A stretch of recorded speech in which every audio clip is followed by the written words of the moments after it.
A former Navy SEAL was running beside a frozen creek when he heard scratching under the bridge. Beneath the ice, he found a German shepherd barely alive, poisoned, freezing, and still trying to crawl away. Sawyer Flint thought he was only saving one wounded dog from the cold. But the dog's eyes kept turning back toward the water, as if something buried there was calling for justice. What began as a rescue became a secret the whole town was afraid to face. And sometimes, God sends a miracle not with thunder, but with a dying dog who refuses to give up.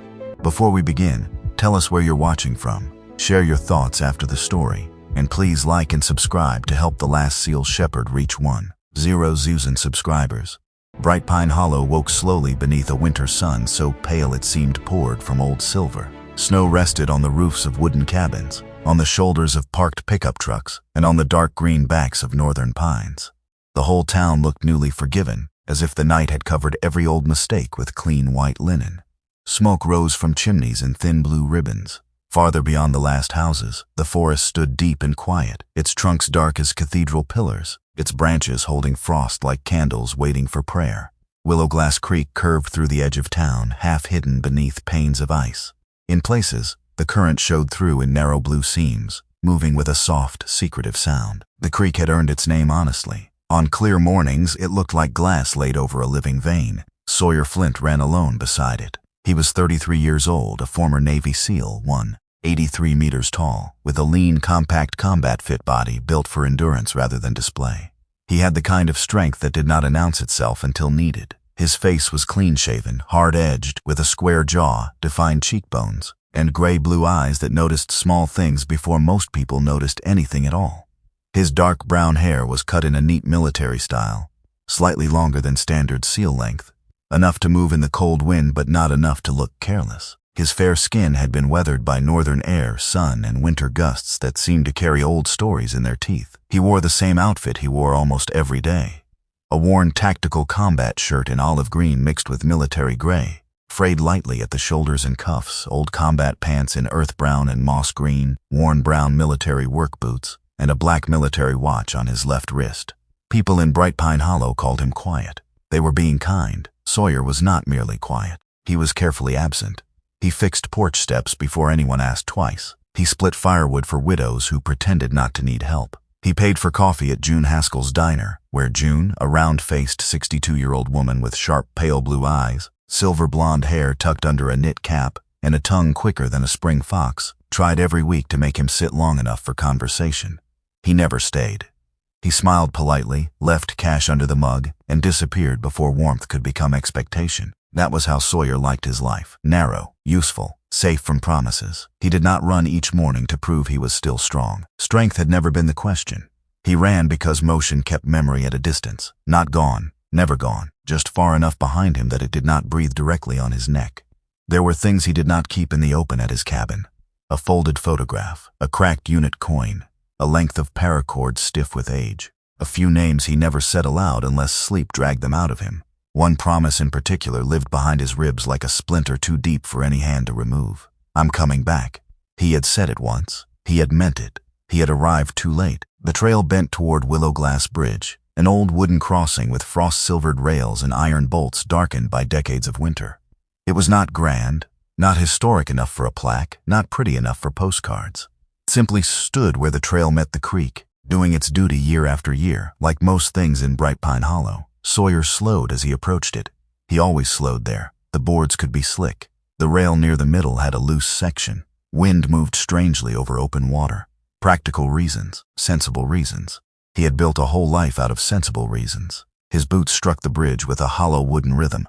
Then he heard it. At first he thought it was ice shifting, a faint scrape, thin, weak, almost swallowed by the creek's muffled rush beneath the frozen surface. Sawyer stopped. The sound came again. Not ice, not branch, not squirrel, a claw.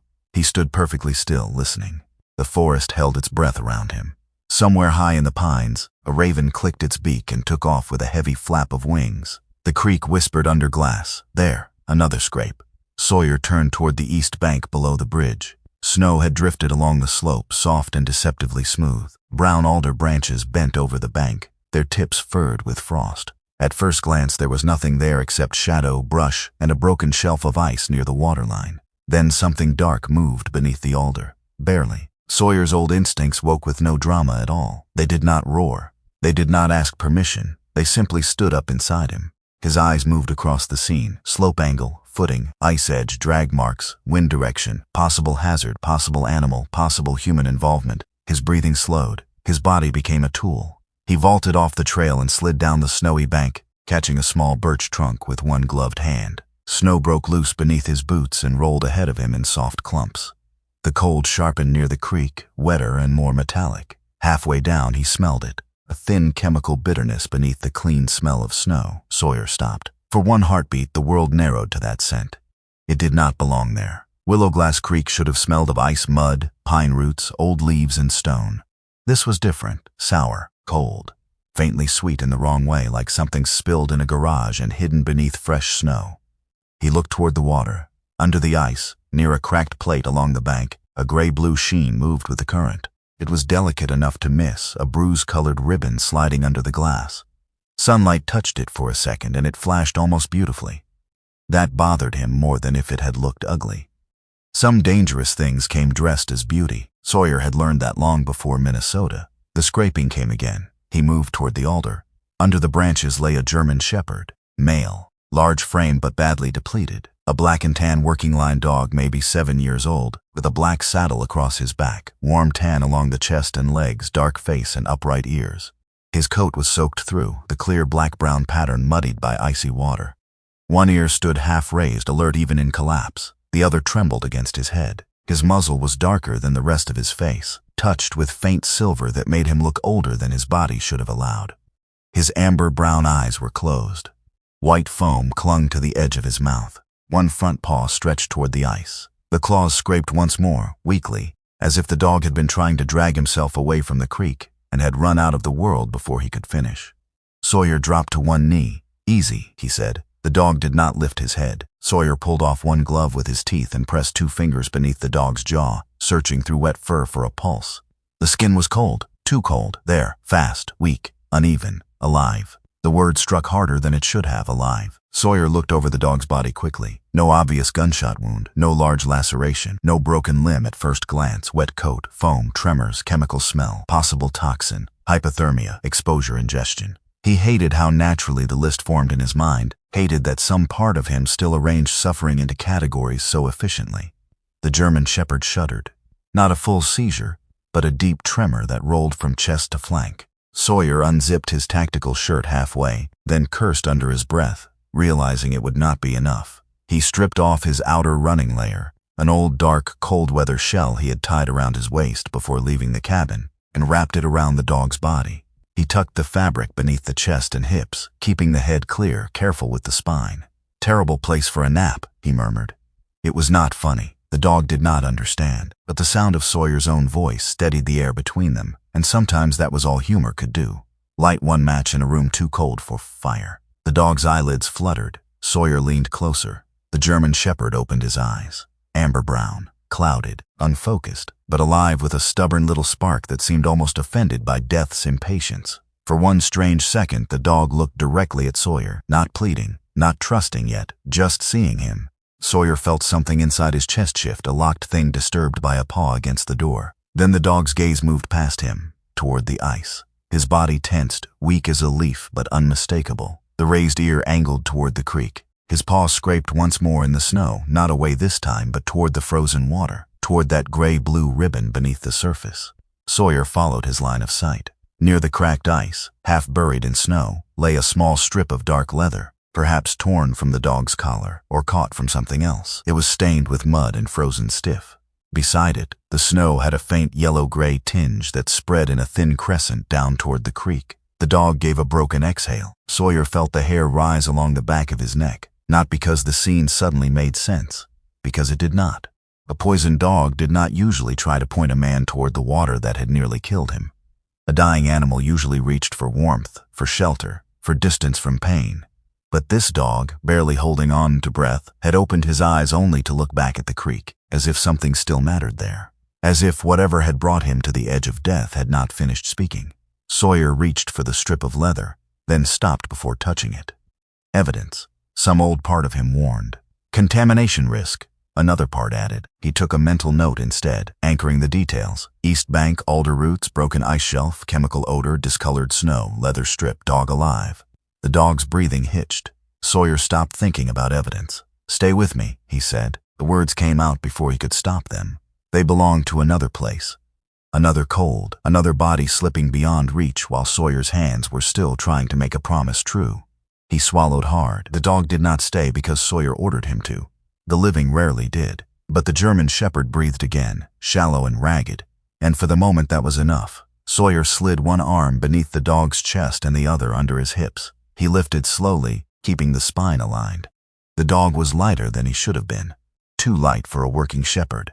Beneath the wet coat, Sawyer felt ribs and trembling muscle, and the small, stubborn furnace of life still burning somewhere near the core. The climb back up the bank was harder than the descent. Snow shifted under Sawyer's boots. Twice he had to brace his shoulder against a tree trunk. Cold air burned in his lungs. The dog's head lolled against his forearm, the dark muzzle resting near Sawyer's wrist. Foam wet the edge of the old sleeve. At the top of the slope, Sawyer paused only long enough to look once more toward the creek. The gray-blue sheen slipped beneath the ice, vanishing and reappearing where sunlight touched it. Bright Pine Hollow slept beyond the trees, unaware. Smoke still rose from chimneys. The roof still shone white. Somewhere in town, June Haskell was probably unlocking the diner door, tying on her red scarf and preparing to scold the coffee maker into obedience. Normal life was continuing with rude confidence. Sawyer carried the German shepherd across Willowglass Bridge. The boards gave hollow sounds beneath his boots. Under them, the creek whispered over stone and ice, carrying its secret downstream. His pickup waited at the trailhead, an old dark truck with a cracked dash, a shovel behind the seat, and a blanket folded with military neatness in the back. Sawyer laid the dog across the rear seat, wrapped him tighter in the shell and blanket, then turned the heater high. His phone was already in his hand. Dr. Elowen Hart answered on the fourth ring. "Elowen," she said, voice thick with sleep but sharp beneath it. She was 39, a veterinarian with a slim, practical build, chestnut brown hair usually tied in a low knot, fair skin often flushed from cold, and gray-green eyes that could make a lying rancher confess how long a horse had really been limping. Elowen had a calmness that was not softness. It was forged. People in Bright Pine Hollow trusted her because she did not decorate bad news with ribbons. "Sawyer?" she asked. "Is this you or something bleeding?" "Dog," he said, male German shepherd, hypothermic, possible poisoning. The sleep left her voice completely. "How bad?" Breathing pulse wheeze. Foam at the mouth, tremors, chemical odor near the creek. A drawer opened on her end. "How far out?" 7 minutes. "Make it 5 without becoming my second patient. Keep him warm. Don't force water. Don't let him stand. And Sawyer? Yeah, if there's chemical exposure on him, don't put your bare hands near your face." He looked at his ungloved hand, damp from the dog's fur. Noted. "That means you already did something stupid. That means I'm driving. Drive faster then. Sensibly faster." The call ended. Sawyer looked in the rearview mirror. The dog lay still beneath the blanket and dark shell. Only the faint rise of his chest proved the argument was not over yet. Snow began to fall again, not heavily, just a scattering of white flakes that touched the windshield and vanished. Sawyer drove through town with both hands on the wheel. Bright Pine Hollow passed in quiet pieces. The closed hardware store with a wreath on the door, the post office flag stiff in the cold, June's diner glowing at the corner with its red neon coffee cup, blinking like a stubborn heart. 2 bundled figures crossed the street near the bakery. Neither looked toward the truck. No one saw the dog in the back seat. No one saw Sawyer Flint, who had built a life around arriving, helping, and leaving before anyone could ask for too much, now driving as if the entire morning had narrowed to the breath of one animal. Bright Pine Animal Clinic sat near the edge of town, a low wooden building with green trim, a small porch, and a sign shaped like a paw print. The porch light was already on when Sawyer pulled in. Elowen stood in the doorway wearing dark work pants, brown winter boots, and a light olive veterinary utility jacket thrown over a sage-knit top. Her chestnut hair was twisted into a practical knot, though several strands had escaped near her temples, as if even her hair had been called into emergency service too quickly to behave. She did not waste time greeting him. "Inside," she said. Sawyer carried the German shepherd through the door. The clinic smelled of antiseptics, cedar shavings, old coffee, and the faint animal warmth of a place where fear and healing met every day. A bell above the door rang once, bright and cheerful in a way that felt almost disrespectful. Elowen led him straight to the treatment room, set him down gently. Sawyer did. Elowen moved with controlled speed. She checked the dog's gums, pupils, temperature, heart rate, breathing, muscle tremors. Her hands were slender, lightly scratched at the knuckles, and completely sure of themselves. She did not speak for several seconds, which told Sawyer more than words would have. He stood back, useless now, and hated it. In the field, he knew what to do. Lift, bind, cut, cover, carry, return fire, clear a path, hold pressure, give orders, take orders. Here, in a room lit by warm lamps and smelling of medicine, all he could do was watch a woman fight for a dog whose name he did not know. Elowen reached for a warming blanket. How long was he out there? I don't know. Where exactly? East Bank. Under Willow Glass Bridge. Near the broken ice shelf. Her hands paused for less than a second. Sawyer saw it. What? Elowen did not answer immediately. She slid the warming blanket over the dog, then prepared an IV line. Elowen. Her eyes lifted to his. This isn't the first animal I've seen from that stretch. The words settled between them, quiet and heavy. Sawyer looked down at the German shepherd. The dog's body trembled beneath the blanket. His dark muzzle twitched. One upright ear shivered slightly, fighting to remain alert even while the rest of him failed. What kind of animals? Sawyer asked. A fox 2 weeks ago. 3 waterbirds found disoriented near Pine Lantern Marsh. A young deer that collapsed not far from the lower bank. Elowen inserted the IV with careful precision, different species. Similar pattern. Neurological signs. Liver stress, weakness, exposure. You reported it? I documented it, sent what I could. But isolated wildlife cases in winter don't make people move fast. Her jaw tightened, especially not when the town is busy celebrating a company promising. Sawyer's gaze shifted to the dog's collar. It was dark brown leather, old and worn, practical rather than decorative. Mud had dried into the cracks. A metal tag hung from it, scratched almost smooth. Elowen noticed. Let me cut that off before the wet leather chills him further. She worked small shears beneath the collar, careful not to pull the dog's skin. The leather gave with a dull snap. She placed it on a tray, then wiped mud from the tag with gauze. Sawyer watched. The letters were nearly gone. Only a few remained visible beneath the scratches. H. Low. Elowen frowned. Hallo? She said softly. The dog's ear twitched. Both of them looked at him. Elowen said the name again, quieter. Hello. This time the German shepherd's eyelids fluttered. Not fully open, not conscious in any meaningful way. But enough that the room seemed to lean toward him. Sawyer felt something tighten behind his ribs. Could be part of another word, he said. Could be. Elowen turned the collar slightly. Mud flaked from the underside. She leaned closer, then went still. Sawyer saw her face change. Not panic. Recognition. What is it? Elowen lifted the collar toward the light. Beneath the mud, deep in the leather grain, a faint chemical odor rose into the warmth of the treatment room.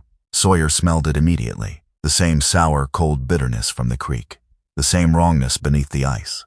Elowen's gray-green eyes met his. For a moment, neither of them spoke. Outside, snow tapped lightly against the clinic window. The town beyond the glass remained white and peaceful, wearing innocence like a Sunday coat. But on the treatment table, a poisoned German shepherd fought for breath under a humming blanket. And in Elowen's hand, his collar carried the creek's dark signature.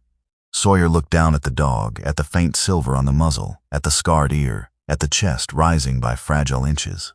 Halo, if that was truly his name, had not simply fallen beside Willow Glass Creek. Something had brought him there. Something had marked him. And whatever it was had followed him all the way into the room. The treatment room at Bright Pine Animal Clinic glowed with a soft yellow light that made the winter outside feel farther away than it truly was. Beyond the windows, snow kept falling in quiet pieces, touching the glass and disappearing into the white ledges below. The wind moved around the low wooden building with a patient, searching sound. It slipped beneath the eaves, brushed against the porch rails, and rattled the sign shaped like a paw print near the front door. Inside, the room held a different kind of weather. Heat hummed from the wall vent. A warming blanket gave off a low electrical purr. The air smelled of antiseptic, cedar shavings, old coffee, wet dog, and the sharp metallic edge of emergency medicine. On the padded treatment table, the German shepherd lay wrapped in warmth. Halo. That was the name written on the intake sheet now, though no one in the room had said with certainty that it was his true name. It was simply the only name they had, and a creature fighting that hard to remain in the world deserved more than a blank space. Dr. Elowen Hart moved around him with controlled urgency. She had the kind of calm that did not come from believing everything would be fine. It came from knowing panic had never saved a life. At 39, Elowen was slim, practical, and quietly formidable, with chestnut brown hair twisted into a low knot at the back of her neck.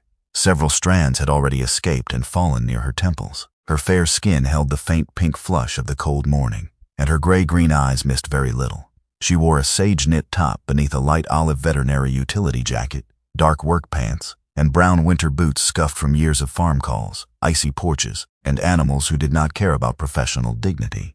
"Temperature is dangerously low," she said mostly to herself. Sawyer Flint stood near the counter, still in his old olive and gray tactical combat shirt, earth brown and moss green combat pants, worn brown military work boots, and the black military watch on his left wrist. His outer layer was gone, wrapped around the dog before being replaced by clinic blankets. Melted snow darkened his shoulders and clung at the cuffs. His clean-shaven jaw was set hard, the square line of it sharper under the yellow lights. His gray-blue eyes tracked Elowen's hands, the IV bag, the monitor, the shallow rise of Halo's chest. He had been trained to stand steady in rooms where men screamed. This room was worse. There was no shouting, no gunfire, no smoke, no command to follow. Just one poisoned animal breathing in fragile increments while a woman with scratched knuckles fought time, cold, and whatever had entered his blood. Elowen checked Halo's gums again, then listened to his chest. "Come on," she murmured.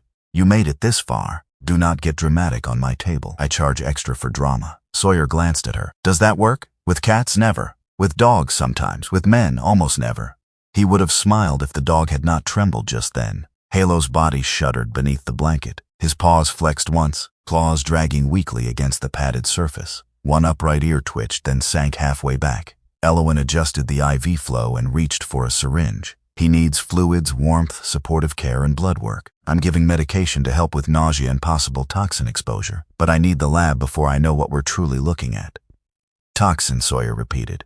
"I said possible. You think it. I think many things before coffee. Most of them are rude." She slid the syringe into the IV port with practiced precision. "But yes, the foam, tremors, weakness, low temperature, and where you found him make toxin exposure more likely than simple hypothermia."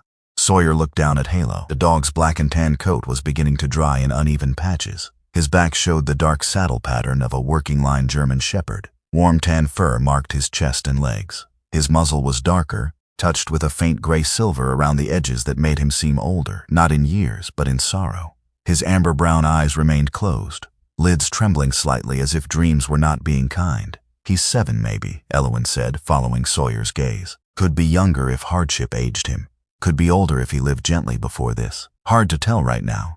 He wasn't living gently." "No," her voice softened. "No, he wasn't." Sawyer folded his arms, then unfolded them. His hands did not know what to do. That irritated him more than it should have. In the field, hands had tasks. Apply pressure, lift, cut fabric, clear airway, mark distance, signal, carry. In this room, all he could do was keep from touching what Elowen needed untouched. "You can sit," she said. "I'm fine." That wasn't a medical diagnosis. It was furniture advice. "I'll stand." "I suspected you might." She worked in silence for another minute. The monitor beeped. The warming blanket hummed. Snow tapped the window like a cautious visitor. Sawyer's eyes drifted to the dog's front paw, the one that had scraped at the ice beneath the bridge. There were small cuts between the toes, raw places where claws had fought frozen earth.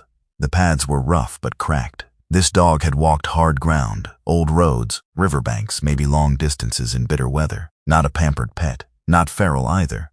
A dog who had known purpose. That thought landed badly in Sawyer. Purpose could be holy. It could also be a chain. He remembered a different animal, a different heat, a different sky. Not a full memory, not yet. Just pieces. A tan working dog moving ahead of a team. Dust in the air. A handler's raised fist. A promise shouted over radio static. The words still lived in Sawyer's mouth if he let them. "I'm coming back." He swallowed the memory down. Elowen noticed, but she did not ask. That was one of the reasons people trusted her. She understood that wounds were not doors just because they had handles. "Tell me exactly what happened," she said. Sawyer gave it as a report. "Morning run. Willowglass Bridge. Scratching under the east bank. Dog found near the water. Weak pulse. Foam. Tremors. Chemical odor. Discoloration under the ice. No visible major trauma. He had avoided touching the water directly. Wrapped the dog, carried him up, drove straight here." Elowen wrote as he spoke, her handwriting neat and firm. "No food or water given?" "No." "Good. Any chance it's antifreeze? Possible. Or contaminated water. Or something industrial. Or more than one thing. Toxins enjoy arriving in groups, like relatives at Thanksgiving." Sawyer looked at her. "What? You looked like you needed a bad joke." "I didn't." "You did. You simply lacked the humility to admit it." The corner of his mouth shifted. Almost. The clinic bell rang. Elowen looked toward the hallway. If that is Mrs. Dern with her rooster again, I am resigning and becoming a lighthouse keeper. A woman's voice called from the front room. Don't you start resigning before breakfast. I brought soup, and I expect worship. Elowen sighed, but some of the tension left her shoulders. June, she said. June Haskell entered the treatment room as if she had been invited by God and had notes for improvement. She was 62, short and sturdy, with a round, kind face, lively wrinkles, and pale blue eyes that seemed built to catch lies, weather changes, and lonely people pretending not to be lonely. Silver blonde hair peeked from beneath a knitted cap. She wore a burgundy sweater under a camel brown wool coat. A dark red scarf wrapped around her neck with theatrical commitment, dark pants and practical winter ankle boots, dusted white from the porch. In one hand she carried a red thermos, in the other, a paper bag already fogging from the heat inside. I come bearing chicken barley, June announced, coffee and emotional superiority. This is a treatment room, Elowen said, and yet everyone in it looks like death poorly reheated. June's eyes landed on Sawyer, especially you. Morning, June. Do not morning June me with that face. You look like a man who tried to argue with a snowbank and lost custody of his jacket. Sawyer said nothing. June looked at the table. The humor in her expression quieted. Oh, she said. It was one small word, but it changed the room. June stepped closer, her paper bag lowering in her hand. She looked at Halo beneath the warming blanket, at the IV, at the raw places on his paws, at the dark muzzle and the faint silver around it. Poor lamb. He's a German shepherd, Sawyer said. All suffering creatures are lambs before breakfast, June replied, but gently now. Elowen took the thermos from her. You didn't need to come. Yes, well, I also didn't need to marry my second husband, and look how educational that was. June set the paper bag on the counter. You called at dawn and said you might need coffee. That is practically a church bell. I called to ask whether your camera was working. June's face changed. Not much, just enough for Sawyer to see that Elowen had not asked casually. My back camera? June asked. The one facing the alley in Old Mill Road. June glanced at Sawyer. This about the dog? Elowen did not answer quickly. That was answer enough. June moved closer to the table. Where did you find him? Willowglass, Sawyer said. Under the bridge. June's lips pressed together. She looked at Halo again. Well, that creek has had a strange mood lately. Sawyer's attention sharpened. What does that mean? June pointed a finger at him without looking away from the dog. It means I am deciding whether to speak as a concerned citizen or a nosy woman with excellent night vision. You can be both, Sawyer said. June gave him a quick look. That is dangerously close to charm. Stop it. Elowen poured coffee into a mug from the counter. June, all right. 3 nights ago, close to midnight, my back camera caught a tanker truck turning off Main and heading toward North Lantern Road. Sawyer's face did not change, but the room seemed to tighten around him. What kind of tanker? He asked. White. No logo. Too clean for farm fuel. Too quiet for county work. No side markings I could see. Headlights low. It slowed near my alley like the driver didn't enjoy being on film. Elowen set the mug down. Did you save the footage? June looked offended. Doctor, I once saved 16 minutes of a raccoon trying to drag a frozen ham through my trash gate because I believed the world needed joy. Of course I saved the footage. Why didn't you mention it? June's gaze dropped to Halo. Because a truck driving at night is not a crime. Because half this town is praying North Star renewal brings work. Because when an old woman says something feels wrong, men with clipboards pat her shoulder and call her community-minded. Her mouth tightened. And because I was not sure what I saw mattered. Halo made a sound, not a bark, not a whine. A rough breath caught low in the throat. Everyone turned. The German shepherd's scarred ear lifted. His eyes did not open fully, but beneath the blanket his paw shifted, dragging weakly toward the edge of the table closest to Sawyer. The movement was so small it should not have mattered. But it did. Sawyer stepped closer before thinking. Halo's paw found empty air, trembled, and fell against Sawyer's wrist. Cold, damp, almost weightless. The room went still. June's face softened in a way she would later deny under oath. Elowen did not smile. She watched the dog, then Sawyer, then the place where paw touched skin. Sawyer looked down. Halo's eyes opened a fraction, clouded, exhausted, but searching. For him. Sawyer's throat tightened. He had been touched by dying men, wounded men, frightened men. He had held hands slick with blood and told people help was coming when he did not know if it was true. He had learned to make his voice steady enough for others to borrow. But this was different. This animal did not know him, owed him nothing, had no reason to trust the man who had carried him from the creek. Still, the paw stayed there, as if the dog had crossed some invisible distance and chosen the nearest human shore. For one breath, Sawyer felt the old promise rise inside him like a ghost lifting its head. Not the failure, not the late arrival, The promise itself. I'm coming back. Halo's paw trembled against his wrist, and Sawyer had the strange, impossible feeling that the dog had not reached for comfort alone. It felt as though some hidden hand of justice had placed that paw there, asking whether this time, when a living soul reached for him from the edge of death, he would dare to stay. Then Halo's eyes closed again. The spell broke softly, like snow falling from a pine branch. June sniffed once and turned sharply toward the counter. Nobody cry into the soup. It ruins the seasoning. I wasn't crying, Sawyer said. Of course not. Your face always looks like a barn door holding back weather. Elowen checked Halo's pulse again. His heart rate is still uneven, but he's responding. That's something. What does he need? Sawyer asked. Time, monitoring, lab work, warmth. Luck if you believe in it. Do you? I believe in preparation, wearing a lucky hat. June opened the paper bag. Good. I brought biscuits. They improve theology. Sawyer did not sit, but he accepted coffee when June shoved a mug into his hand. Refusing June's food was a local form of self-harm, and even Sawyer respected survival basics. Elowen stepped into the small lab room beside the treatment area. Through the open door, Sawyer saw shelves lined with labeled containers, test strips, sealed sample bags, and old notebooks. She prepared blood tubes, labeled them with Halo's intake number, time, and suspected toxin exposure. Her movements were efficient, but her eyes remained troubled. Sawyer followed only as far as the doorway. What aren't you saying? He asked. Elowen capped a vial. I am saying exactly as much as I can responsibly say. That's not the same. No. It's the version that keeps people from doing reckless things. June, behind them, made a sound. He looks reckless professionally. Sawyer ignored her. Elowen looked up. If the wildlife cases are connected to this dog, and if June's truck is connected to the creek, then this is bigger than one rescue.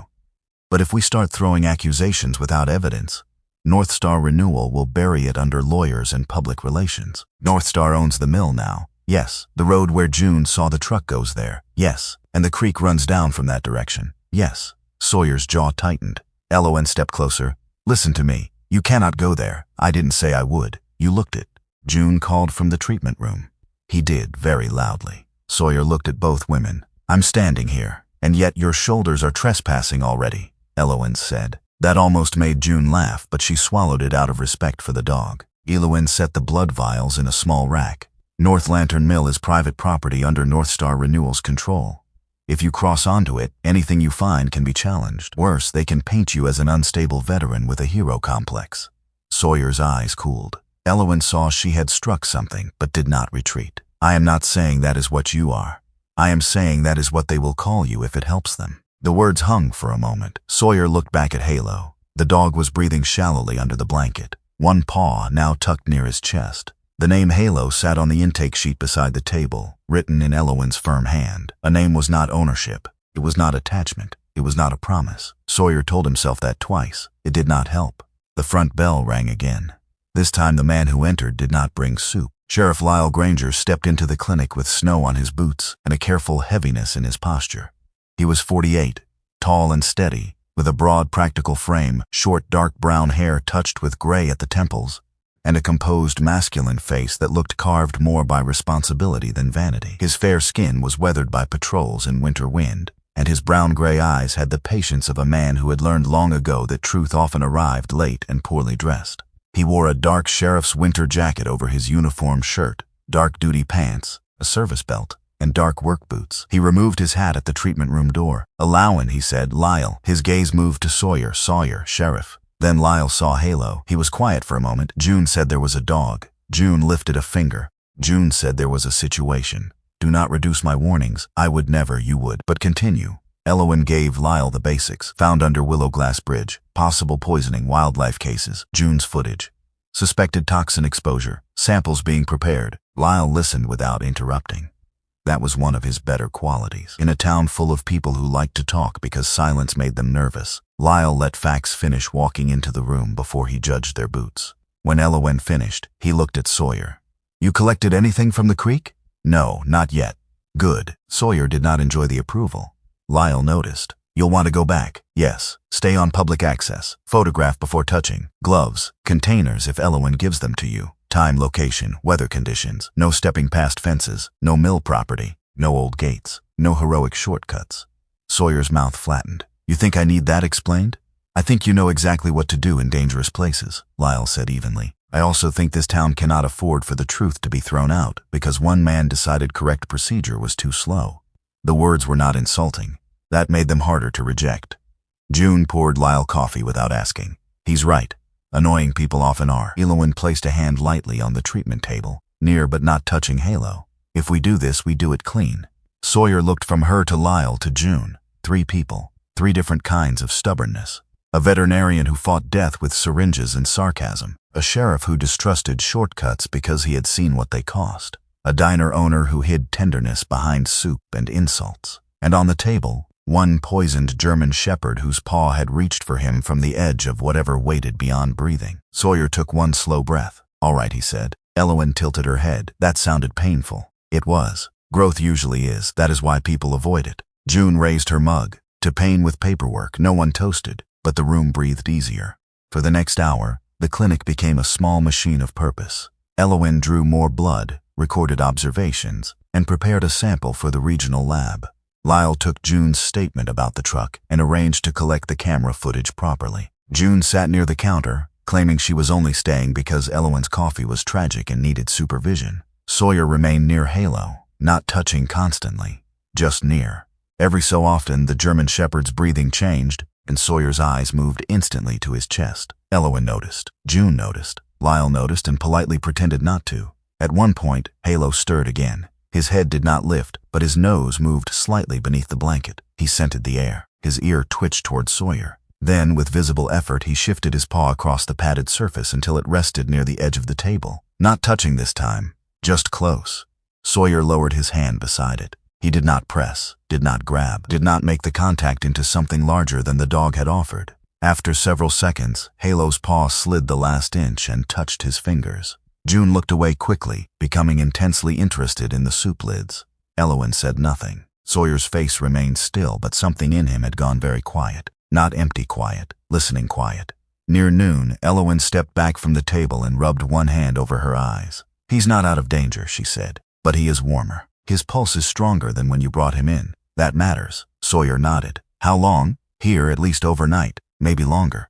Depends on blood work and whether the tremors return. He have an owner? Maybe? Elowin glanced at the intake sheet. No microchip scanner result yet. I'll check again when his temperature stabilizes. The collar may tell us more later. Sawyer looked at Halo. The dog's face was calmer now, though still lined with exhaustion in that strange way animals could seem ancient when pain had handled them. The black of his saddle coat showed more clearly as the fur dried. The tan along his legs looked warmer under the clinic lights. His dark muzzle, faintly silvered, rested against the blanket. Halo. It was only a temporary name. Sawyer knew better than to let it become anything more. He took a step back. I should go. Elowin looked up. You need dry clothes. I need to check the creek. No, Lyle said from the doorway. Sawyer turned. The sheriff held up a hand before the argument could form. Not without containers, gloves, and a plan. Give Elowin time to prepare what she needs. Give me time to log June's footage. You go home, change, eat something, then come back. I don't need food? June cut in. Finish that sentence and I will throw a biscuit at your head. Sawyer looked at her. She looked delighted by the possibility. Elowin handed him a paper bag. Take the soup. I'm fine. You are damp, cold, underfed, and emotionally constipated, June said. Take the soup. Lyle coughed into his coffee. Sawyer accepted the bag. Before leaving, he turned once more toward the table. Halo was asleep, or close to it. The warming blanket rose and fell with his breathing. The paw that had touched Sawyer's hand now lay tucked beneath the edge of the blanket. Sawyer told himself there was no reason to speak. The dog could not understand. Elowin had him. The clinic was warm. The responsible thing was to leave, change, and return when there was something useful to do. He made it to the doorway. Then Halo made a small sound. Not a whine, not even fully a breath, just enough. Sawyer stopped. Slowly, he turned back. Halo's eyes had opened, barely. They found him across the room, clouded by weakness, heavy with medication and cold, but fixed on him. Sawyer stood frozen in the doorway. The old fear rose hard and fast. Do not promise. Do not let anything need you. Do not become the man someone waits for. Elowin saw the hesitation. So did June. Neither spoke. Even Lyle remained silent. Sawyer walked back to the table. He leaned down, close enough that Halo could hear the shape of his voice if not the meaning of the words. I'm coming back, he said. The sentence scraped something raw inside him. He waited for the old guilt to swallow it. Instead, Halo's ear twitched. The German shepherd's eyes closed. His breathing eased by the smallest measure. Sawyer straightened. June's face had gone suspiciously off. She ruined it immediately. "Well," she said, "that dog just adopted the most difficult man in town. I found him this morning," Sawyer said. "And some marriages last less." Elowen looked down at the intake sheet. The name Halo sat there in black ink. Temporary, Sawyer reminded himself. Temporary things had a way of becoming sacred if a man was not careful. He left the clinic with soup in one hand and cold air waiting outside. By the time he stepped onto the porch, Bright Pine Hollow had brightened fully beneath the winter sun. Snow glittered along the street. Smoke rose from chimneys. The town looked innocent enough to fool the angels, if angels did not know better. Behind him, inside the clinic, Halo fought for his life under warm light. In the small lab room, Elowen sealed the blood samples and prepared the paperwork. She was reaching for the insulated shipping sleeve when her computer chimed. A lab notification. Not Halo's results, not yet. This was from a sample she had sent days earlier, from the fox found near the lower bend of Willowglass Creek. Elowen opened the report. Her eyes moved across the lines once. Then again. The room seemed to shrink around her. The fox's blood showed evidence of industrial wood preservative compounds and solvent traces associated with old lumber treatment facilities. Elowen stood very still, one hand on the edge of the counter. Outside, Sawyer's truck started in the parking lot. On the treatment table, Halo breathed beneath the warming blanket. And somewhere under the winter-bright skin of Bright Pine Hollow, the creek kept carrying its secret. Morning came to Bright Pine Hollow with a brightness that felt almost dishonest. The storm clouds had thinned before dawn, leaving the sky pale blue and clean above the town.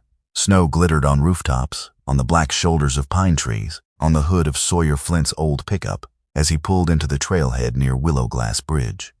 The world looked scrubbed and innocent, as though nothing ugly could have survived under so much white. Sawyer knew better. He sat in the truck for a moment with the engine off, listening to the ticking heat beneath the dash. On the passenger seat lay a small kit Dr. Elowen Hart had prepared before he left the clinic late the night before. Sterile vials, nitrile gloves, sealable evidence bags, a waterproof marker, a folded instruction sheet written in Elowen's firm handwriting, and a small insulated case. Sheriff Lyle Granger had added his own contribution, a printed page listing public access boundaries around Willowglass Creek, the time to record for each sample, and a reminder written in block letters across the top. No fences. No gate sites, no private property. Sawyer had stared at it for 5 seconds when Lyle handed it to him. The sheriff had only said, "You look like a man who needs capital letters." Sawyer had not argued because the sheriff was right. Now, at the trailhead, the papers sat on the dashboard like an old commander with bad handwriting and a good point. Halo was not with him. That mattered. The German Shepherd remained at Bright Pine Animal Clinic, weak but alive, under Elowen's care. Sawyer had checked on him before leaving. Halo had been asleep under the warming blanket, his black and tan coat drying in patches, his dark muzzle tucked near one front paw. One upright ear had twitched when Sawyer stepped closer, but the dog had not opened his eyes. Sawyer had told himself that was good. Rest was good. Distance was good. A sick dog did not need to be dragged into a frozen investigation, because a man wanted answers faster than medicine could provide them. Still, when he left the clinic, something in him had resisted walking away. He hated that, not the dog. The attachment, the way one living creature could become a weight in the chest before a man had agreed to carry it. Sawyer pulled on the gloves, took the insulated case, camera, and notebook, then stepped out into the cold. Willowglass Creek waited below the bridge, the same wooden rails silvered with frost, the same dark seams in the ice where the current moved beneath the frozen surface, but nothing felt the same now. Yesterday, it had been part of Sawyer's morning route, a landmark he crossed without thought. Today it seemed like a witness refusing to speak. He moved slowly down the bank, choosing each step. The place where he had found Halo was already softer around the edges. New snow had blurred the drag marks. Wind had pushed powder into the hollow beneath the alder branches, but enough remained. Sawyer crouched before entering the area. He photographed everything first. Wide shot from the trail. Bridge position. East bank. Alder branches. Broken ice shelf. Discolored patch of snow near the waterline. He logged the time, temperature, and weather in the notebook. The act felt almost absurdly quiet. No drama, no chase, no confession. Just a man kneeling beside a frozen creek writing numbers while his breath fogged the air. But he had learned long ago that truth often began as boring work. Measure, record, repeat. The glamorous version was for people who had never had to prove anything in court. He took the first water sample from the public access edge, careful not to step onto unstable ice. He used a clean vial, filled it halfway as Elowen had instructed, sealed it, labeled it, and placed it in the insulated case. Then he collected stained snow from the bank using a sterile scoop. A faint sour smell rose when the scoop broke through the top crust. Sawyer paused. There it was again, thin, chemical, wrong. His jaw tightened. He did not let anger move his hands. The second snow sample went into a sealed container. He labeled it. Downstream, near a cluster of dead reeds trapped in ice, he saw a dull gray ring clinging to frozen slush. It was not bright, not dramatic. A careless eye would have called it shadow. But when the sun touched it, the ring showed a faint oily sheen. He photographed it twice. Then he heard boots on the trail above. Sawyer turned. Sheriff Lyle Granger came down the slope with the careful steps of a man who respected ice, paperwork, and bad knees. He wore his dark winter sheriff's jacket over his uniform shirt, duty pants tucked into practical boots, and a wool cap pulled low over short dark brown hair touched with gray. At 48, Lyle had a steady, broad frame and a composed face built for listening before judgment. His brown-gray eyes moved over Sawyer's, the samples, the creek, and the public boundary signs in one calm sweep. "You stayed legal," Lyle said. "Try not to sound surprised. I try many things. Success varies." Sawyer capped the container. "You here to supervise, to witness?" Lyle looked down at the creek. "And to keep your shoulders from committing a misdemeanor." Sawyer returned the sample to the case. "My shoulders are behaving, for now." The two men stood in silence for a moment. The creek murmured beneath the ice. Lyle's gaze settled on the broken shelf near the alder roots. "This where you found him?" "Yes. Hard place to crawl out." "He tried." Lyle nodded once, not as a sheriff, but as a man acknowledging the stubborn courage of a creature that should have had none left. "How's he doing?" "Alive. With Elowen, that means better odds than most." Sawyer looked at the ice. "She thinks this is connected to more than him. Elowen does not chase ghosts." "No. But she also doesn't like being told she saw a ghost when she's holding its footprint." Sawyer glanced at him. Lyle looked toward the upstream bend, where the creek disappeared behind pine trunks and a low ridge of snow. North Star Renewal has half the town holding its breath. Road repair, construction jobs, a visitor center, lodging contracts. People hear those promises and stop hearing other things, like animals getting sick, like anything that sounds expensive. Sawyer felt anger stir, low and dangerous. Lyle saw it. "That is not me defending them. I didn't say it was." "No, but your face did." Sawyer said nothing. Lyle stepped closer to the bank, but kept clear of the ice. "A town can be frightened without being evil. Remember that. If you turn this into good people versus bad people, you will miss the ones who are scared enough to look away." Sawyer thought of June's face in the clinic, humor fading when she saw Halo on the table. He thought of Elowen's eyes when she refused to say more than the facts aloud. He thought of the dog's paw against his wrist. "Looking away has a cost," he said. "Yes," Lyle replied. "So does looking too fast and calling it proof." That landed. Sawyer took another photograph more carefully than before. They worked for 40 minutes. Lyle witnessed the location notes. Sawyer collected 3 samples from public access points: water, stained snow, discolored ice.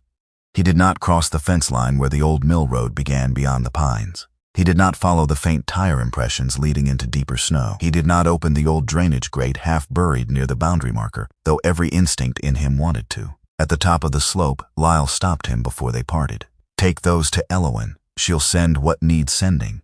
"I know." "And Sawyer?" Sawyer looked over. "If this is something, it has been happening longer than one night. That means patience matters." Sawyer's hand tightened around the insulated case. "I'm not good at patience." "I know," Lyle said. "That is why I'm saying it twice." By late morning, the samples were on Elowen's counter at Bright Pine Animal Clinic. Halo was still in the treatment room, resting on a padded mat now instead of the high table, wrapped in a clean blanket near a floor-level heater.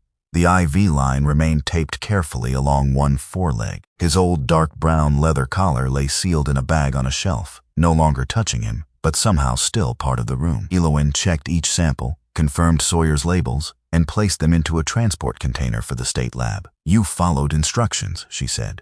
"Try not to sound surprised. That line already belongs to Lyle. He used it first?"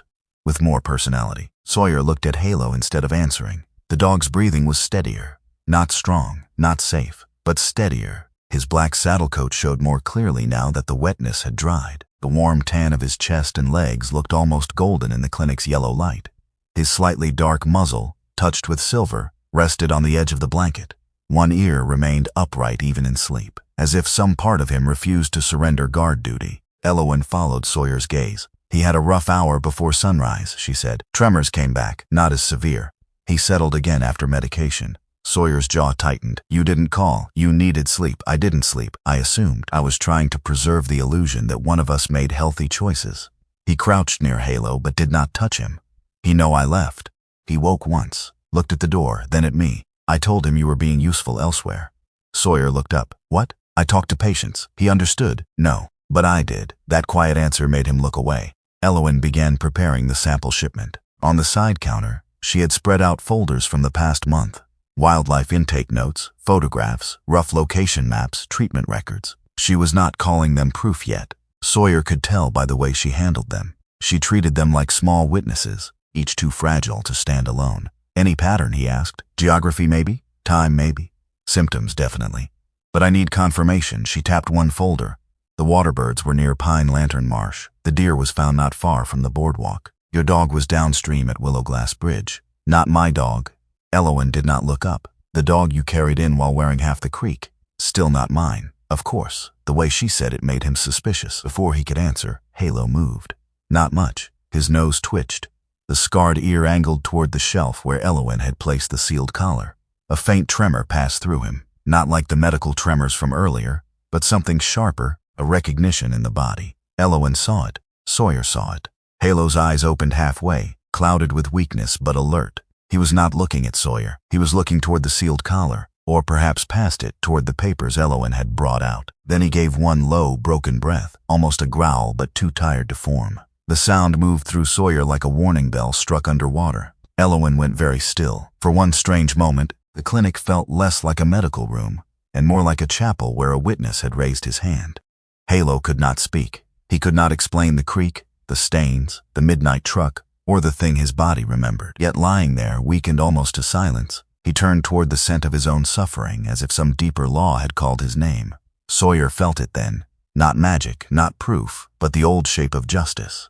A living creature had carried the truth in his blood, and even half-broken, he was still trying to point. Elowen slowly lowered the folder in her hand. Noted, she whispered. Sawyer did not ask if she meant the dog's reaction or the feeling that had passed through the room.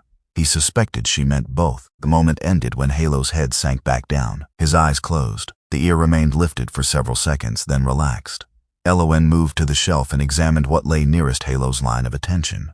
The collar, the sealed bag, the records, a small note from Lyle about the old mill road. She did not jump to conclusions. She simply wrote down the reaction in Halo's chart. Time, stimulus nearby. Response, duration, no vocalization beyond low exhale. Still not proof, she said. No. But I don't like coincidence when it keeps standing in the same corner. Sawyer rose. What's next? Elowen looked at the older records on the counter. There may be someone who remembers the land before Northstar owned it. Who? Marion Keene. The name meant something to Sawyer, but only faintly. Old forestry clerk, retired. Lives off Blue Spruce Lane. Her husband worked for Regional Forestry when North Lantern Mill was still limping along after its closure. She used to handle old access permits, drainage maps, land use complaints. If anyone has memory of what was buried where, it might be her. Why didn't she come forward? Elowen's expression changed. Because people who have carried silence a long time often mistake it for survival. Blue Spruce Lane ran along the northern edge of Bright Pine Hollow, where the houses grew smaller, older, and more stubborn. Sawyer drove there with Elowen in the passenger seat because, as she said, Marion was more likely to open the door for a veterinarian than for a former SEAL with evidence bags and intense shoulders. Marion Keene's house sat at the end of a narrow road beneath a stand of spruce trees. It was a small white home with green shutters, a sagging porch, and a wind chime made from old keys hanging near the door. Each time the wind moved, the keys clicked together with a soft, nervous music.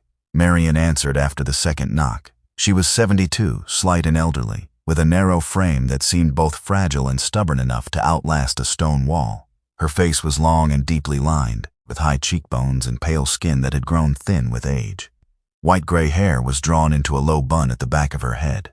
Her light gray eyes looked tired but not dull. They had the wary sharpness of someone who had spent years filing things other people hoped would be forgotten. She wore a thick ash-gray cardigan over a faded plaid shirt, dark wool trousers, and old brown low boots. One hand rested on the doorframe. The other held a dish towel twisted tight between her fingers. "Elowen," Marion said. "Morning, Marion." Marion's gaze shifted to Sawyer. The look measured him quickly. Height, posture, clean-shaven jaw, military haircut, the old tactical shirt under his winter jacket, the black watch. She did not seem frightened, only cautious. "This about the dog?" she asked. Sawyer and Elowen exchanged a glance. Elowen answered, "Yes." Marion closed her eyes for half a second. Then she opened the door wider. The inside of the house smelled of dust, lemon polish, old paper, and something baking faintly in the kitchen. The living room was warm but dim, crowded with framed photographs, crocheted blankets, and books stacked beside a chair. On the wall hung a black and white photo of a tall man in a forestry uniform, broad-shouldered and smiling awkwardly, as if the camera had interrupted him doing something useful. Marion saw Sawyer looking. "My husband," she said. "Graham Keene. He trusted trees more than committees. Smarter than it sounds." "He worked near North Lantern?" Elowen asked. "He worked everywhere people wanted to do something foolish and call it development. There was no humor in it." Marion led them to the kitchen table. She did not offer coffee. Some visits were too honest for hospitality. Elowen explained carefully. The sick German shepherd, the creek, the samples, the older animal cases, the road near the mill. She did not accuse anyone. She did not embellish. Marion listened with both hands folded around the dish towel. When Elowen finished, Marion stared at the tabletop for a long while. "That mill fed this town," she said finally. Sawyer remained silent. "My brother worked there. My father before him. Half the men on this road did. When North Lantern started failing, people were terrified. Stores closed. Families left. Men who had worked with their hands all their lives suddenly stood in line for seasonal work, like they were asking charity from the weather." Her voice thinned but did not break. "Graham said the mill had old sins under it. That was his phrase. Old sins. Storage pits, treatment runoff, drainage that nobody wanted to update because updating meant admitting it existed." Elowen leaned forward slightly. "Did he file reports?" "He tried." Marion looked toward the photograph. Some went missing. Some came back marked insufficient. Some were discussed in rooms where I took notes and pretended not to understand what everyone was avoiding. Sawyer's voice was quiet.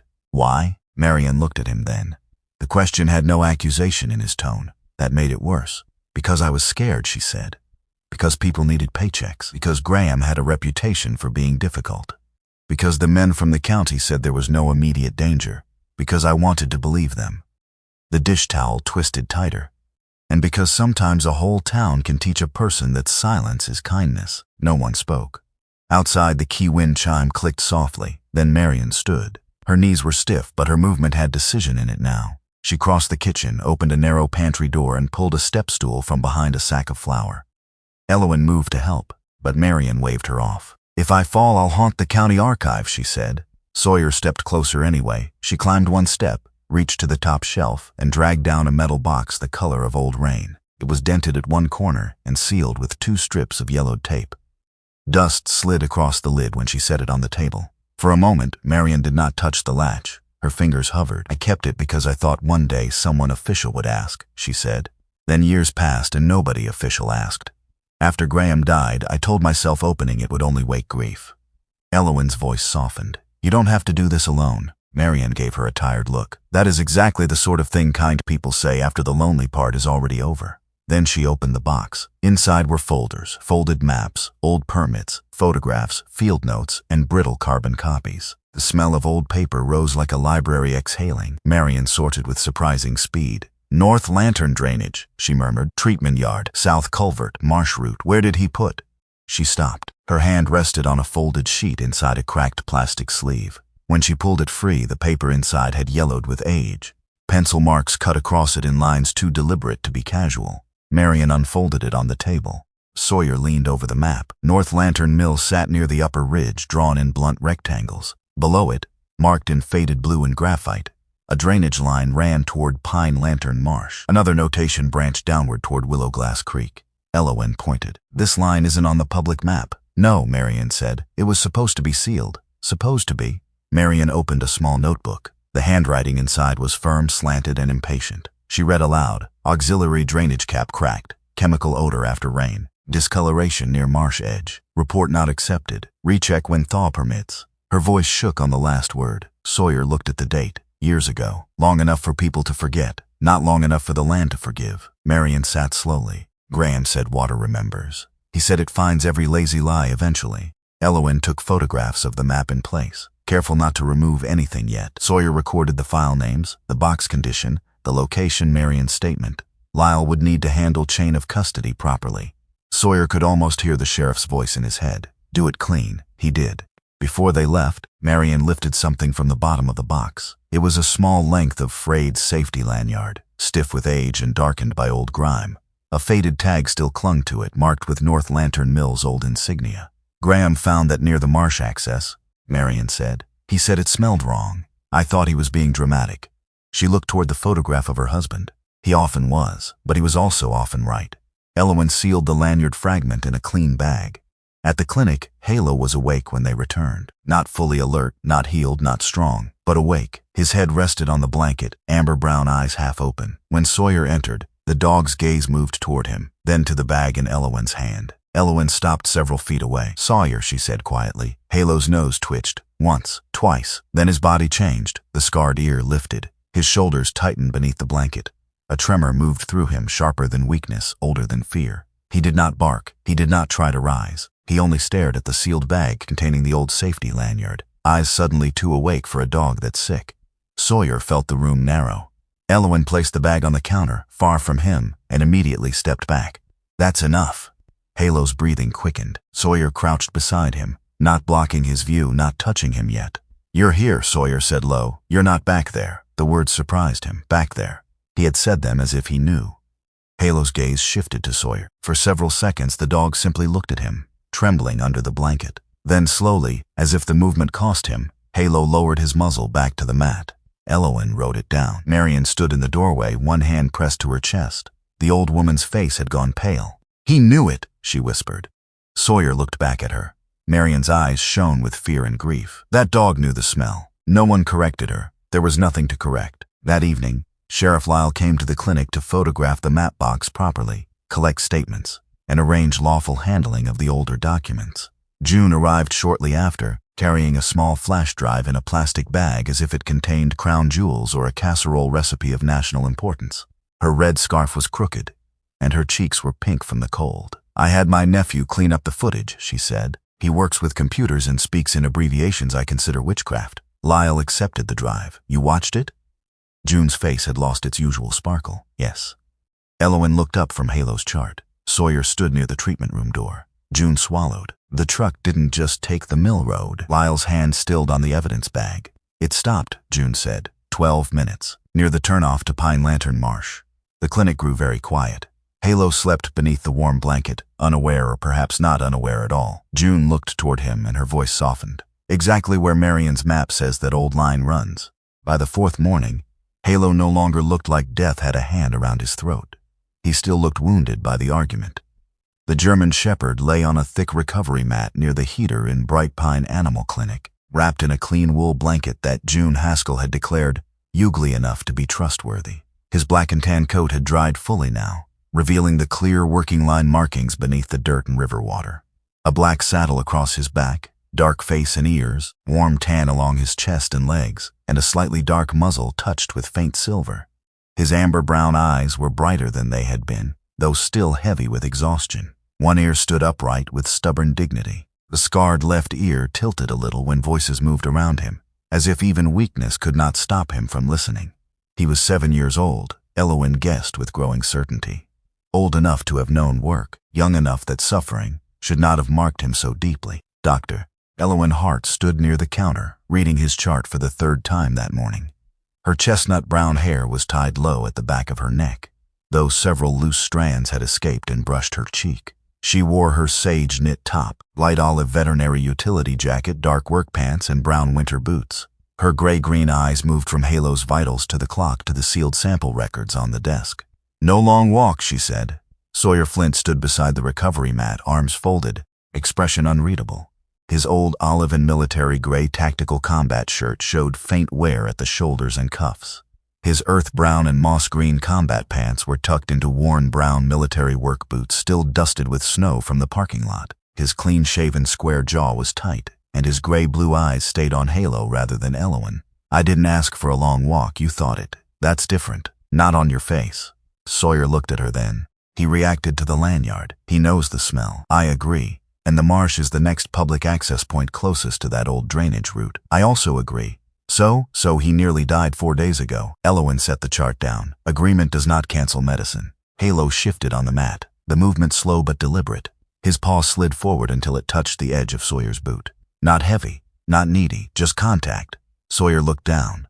Elowen saw the small change in his face. Most people would have missed it. Sawyer did not soften in obvious ways. His grief did not bloom like a flower. It moved like ice cracking under deep water, silent until the shape of everything changed. I'm not using him, Sawyer said.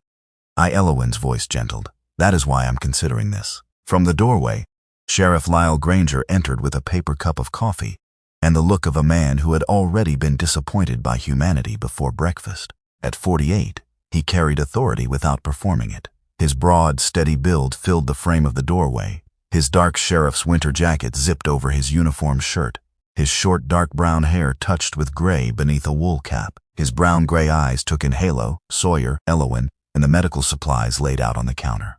I heard the word considering, Lyle said. That usually means someone is about to make my day harder.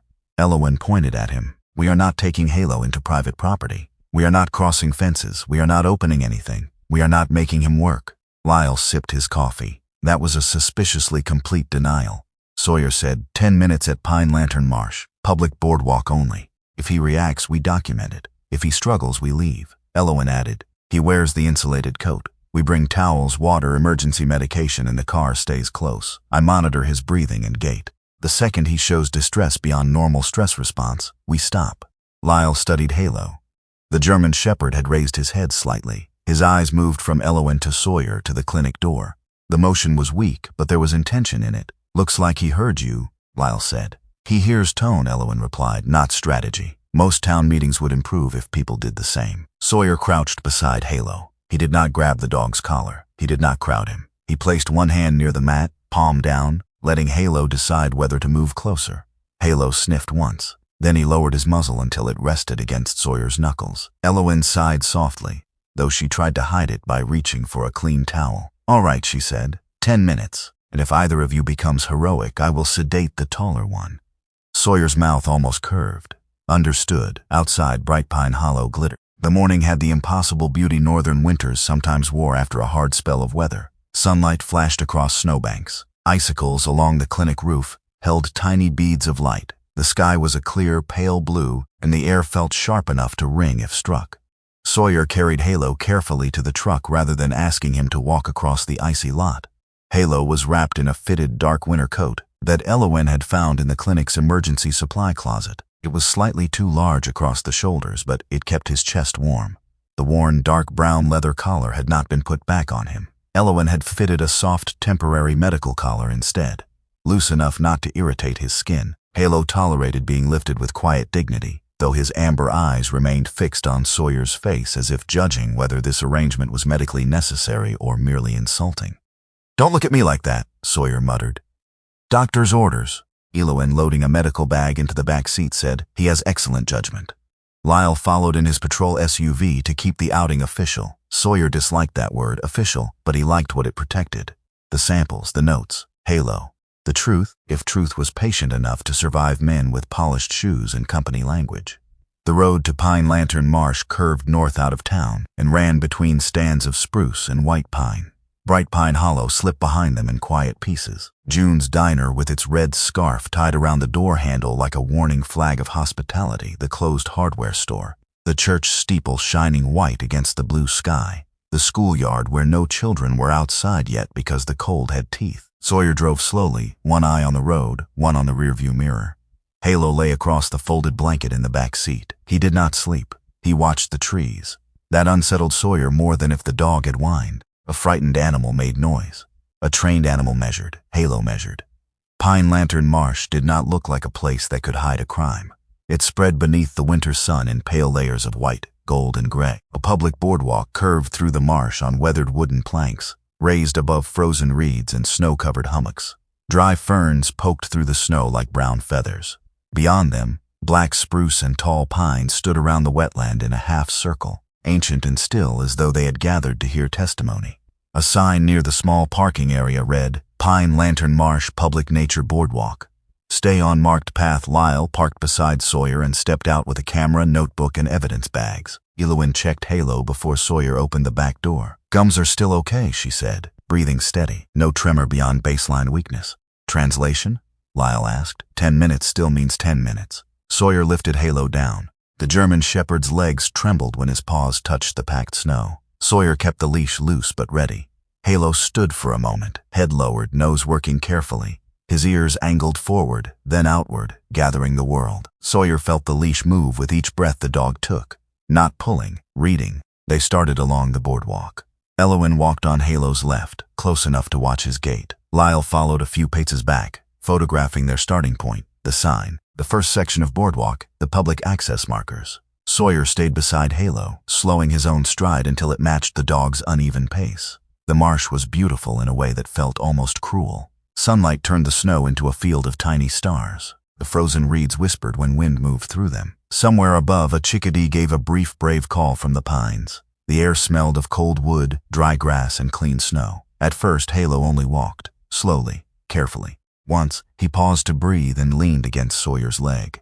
Sawyer stopped without speaking. Elowen checked the dog's posture, nodded, and they continued.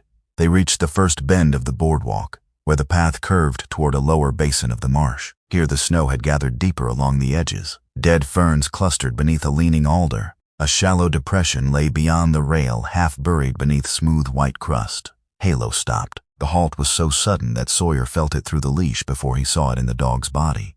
The German shepherd went rigid, his scarred ear lifted, his tail lowered, not tucked in panic, but heavy with memory. His muzzle pointed toward the depression beneath the dead ferns. His nostrils flared once, twice. Then his whole body began to tremble. Elowen whispered, "Sawyer, I see it." Halo did not bark. That would have been easier. Noise gives people something to do. Silence asks them to understand. Sawyer crouched beside him, one knee sinking into the snow piled on the boardwalk edge. He did not pull the leash. He did not say Halo's name as a command. He simply placed his hand near the dog's shoulder, not quite touching. The tremor moved through Halo's ribs. Sawyer's throat tightened. This was not disobedience, not training, not performance. This was a body remembering what the mind could not explain. Sawyer knew that kind of memory. He knew how a smell could open a door inside a man. Burnt rubber, hot metal, wet dust, a certain kind of cold. He knew how muscles could brace before thought arrived. How the past could step out of nowhere and stand directly in front of you, wearing the face of weather. "You're not back there," Sawyer said quietly. Halo's amber eyes stayed fixed on the ferns. Elowen's voice was low. "We can stop." Lyle had gone still behind them. Sawyer nodded but did not rise. He kept his hand near Halo's shoulder. "You made it out," he said. "You hear me? You made it out." Halo's breathing quickened. For a moment, Sawyer thought the dog would collapse. Then Halo shifted, one paw lifted. It hovered over the boardwalk, trembling. Sawyer did not encourage him, did not praise, did not beg. He waited. Halo set the paw down one board ahead. One step, only one. But the air around them changed. The marsh seemed to hold its breath. A single step from a wounded dog should not have felt like a bell ringing through the pines. Yet Sawyer felt it all the way through him. Halo had not charged forward. He had not conquered fear like a hero in a cheap story. He had simply chosen 1 inch of trust after nearly dying in the shadow of that smell. And in that small movement, Sawyer saw something he had spent years refusing to believe. Courage was not always moving without fear. Sometimes courage was being allowed to shake, being allowed to remember, being allowed to stop, and still choosing one step or toward the truth. Elowen turned her face away for a second, as if giving the moment privacy. Lyle cleared his throat softly, but when he spoke, his voice was rougher than before. "That's enough from him?" Sawyer nodded. "That's enough," he repeated. Halo leaned against him then, tired but upright. Sawyer rested his hand lightly against the dog's shoulder, not to hold him in place. To tell him he did not have to hold alone. Elowen moved carefully toward the spot Halo had indicated, staying on the boardwalk. She extended a collapsible sterile probe over the railing and touched the snow near the depression beneath the dead ferns. The crust broke. A faint odor rose immediately. Bitter, industrial, wrong. Elowen's expression hardened. "Do you smell that?" she asked. Sawyer did. Lyle did too. His face changed in the quiet way of a man whose suspicions had just grown legs. Elowen photographed the area before collecting anything. Lyle filmed the process from the boardwalk, narrating time, date, public access location, weather conditions, and distance from the posted boundary. Sawyer kept Halo back several steps, close enough that the dog could see them, far enough that he did not have to breathe directly over the disturbed snow. Elowen collected a small sample of stained snow from the reach of the probe and sealed it. Then she scraped a sliver of grayish ice from the exposed edge where the depression sloped downward. The smell sharpened. Halo gave a low exhale and pressed closer to Sawyer. "You're all right," Sawyer murmured. "We're done with that part." "Not quite," Lyle said. He had moved farther along the boardwalk, staying within the public path. He pointed toward the base of an old pine beyond a veil of snow-bent brush. Sawyer saw it then, a metal cap nearly hidden under roots and frozen moss, round, rust-dark, half-buried. On its surface, under a crust of ice, were faint raised letters, NLM North Lantern Mill. Sawyer's first instinct was immediate. Open it, see where it leads, confirm the line, find the source. His body had already chosen the movement before his mind stopped it. He took one step toward the railing. Lyle's voice cut in. "No," Sawyer froze. The sheriff did not raise his voice. He did not need to. "That cap is beyond the boardwalk boundary," Lyle said, "and likely beyond public access. We photograph it, we mark it, we do not touch it." Sawyer stared at the cap. Every part of him that had once been useful in dark places rejected standing still. There were moments when truth sat within arm's reach, and men built rules around it like fences around a fire. But then Halo shifted beside him. The leash remained slack. The dog was not pulling. He was standing, weak but steady, trusting Sawyer not to make him go farther. Sawyer exhaled slowly. "Photograph it," he said. Lyle nodded. Elowen looked relieved, though she hid it quickly by labeling a sample container. Sawyer stepped back from the railing. It felt harder than climbing the riverbank with Halo in his arms. They documented the cap from every legal angle. Lyle marked coordinates. Elowen sealed the samples. Sawyer took wide shots showing the boardwalk, the public sign, the cap's position beyond the path, and the depression beneath the ferns. They were almost done when Halo changed again. This time, the dog's head turned sharply toward the tree line on the opposite side of the boardwalk. His ears lifted. A low growl came from his chest. Not loud, not theatrical, a warning with no wasted energy. Sawyer followed the direction of his gaze. At first, he saw only brush. Snow-coated alder, broken fern stalks, the dark vertical lines of spruce trunks. Then sunlight caught a scrap of something pale blue-gray snagged on a branch about 10 yards from the boardwalk. "Lyle," Sawyer said. The sheriff turned. Sawyer pointed. "There." Lyle moved along the public path until he had a clear line of sight. He zoomed with his camera. "A glove," he said. "Industrial rubber, maybe. Can you reach it from the boardwalk? Not without leaving the path." Elowen looked at the glove, then at Halo. The German shepherd continued to stare, body tense but not panicked. Lyle took several photographs. "We leave it in place for now. I can request a proper recovery if it's on public land or visible from it. If it's over the boundary, we document until we get access." Sawyer hated leaving it. He did it anyway. By the time they returned to the truck, Halo was shaking from exhaustion. Elowen checked his gums and breathing, then gave Sawyer a look that ended the outing without discussion. "Back to the clinic," she said. Sawyer lifted Halo into the truck. The dog did not resist this time. His head rested briefly against Sawyer's chest, and for one breath Sawyer felt the warmth of him through the old combat shirt. Living weight, trusting weight. It frightened him more than the marsh had. That evening, Bright Pine Hollow gathered at the town hall for North Star Renewal's presentation. The hall was an old wooden building with high windows, a stage too small for ambition, and folding chairs arranged in rows. A banner hung across the front wall. North Star Renewal, restoring the past, building the future. The words were printed in clean green letters beside an image of a pine tree reflected in blue water. Sawyer stood near the back wall with Elowen and Lyle. Halo had been returned to the clinic to rest. Sawyer had not wanted to leave him, but Elowen had insisted that a recovering dog belonged near heat and monitoring equipment, not under fluorescent lights, while humans performed civic theater. June Haskell sat near the aisle in her burgundy sweater and red scarf, arms crossed, expression sharp enough to peel paint. Marion Keene sat 2 rows behind her, small hands folded over a purse in her lap, white-gray hair pinned neatly, face pale but determined. At the front of the hall stood Calvin Breese. He was a polished man in his mid-40s, lean and well-groomed, with a long, sharp face, neatly styled dark brown hair, fair skin, and cool eyes that rarely rested anywhere long enough to be read. He wore a charcoal wool coat over a white shirt and a dark, fine-knit sweater, dark trousers, and polished leather shoes entirely unsuited to slush. His smile was warm in the way a hotel lobby was warm, arranged, pleasant, and impossible to trust once you noticed the hidden cameras. "Bright Pine Hollow has carried the burden of abandoned industry for too long," Calvin said, pacing slowly before the projector screen. "North Star Renewal believes in responsible restoration, local employment, and honoring the natural beauty that makes this town extraordinary." A slide appeared behind him. Artists' renderings of walking trails, a visitor center, renovated mill buildings turned into shops, a small lodge overlooking pines. People murmured. Sawyer watched faces instead of slides. Hope was dangerous when sold in bulk.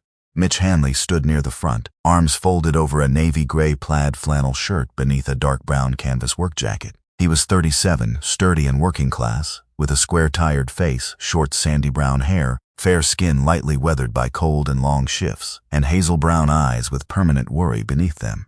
He had the hands of a mechanic, scarred knuckles, cracked skin, nails never fully clean no matter how hard he scrubbed. People said Mitch was difficult lately. Sawyer had seen enough tired fathers to know difficulty often had another name, fear.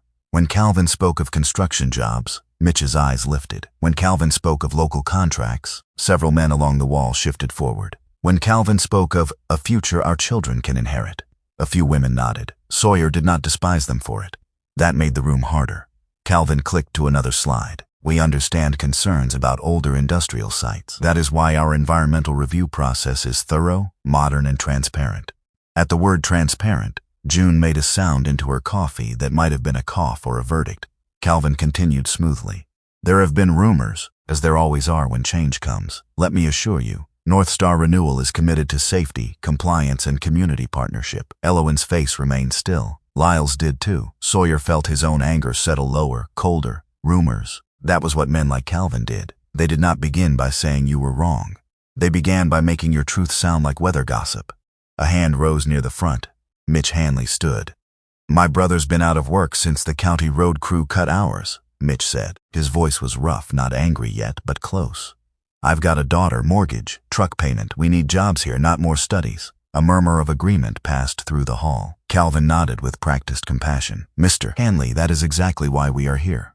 Mitch glanced back and for a moment his eyes met Sawyer's. There was no hatred there, only a challenge. What are you offering instead? Sawyer had no answer that could pay a bill. Elowen leaned closer and said quietly, this is why evidence matters. He nodded once. The presentation continued.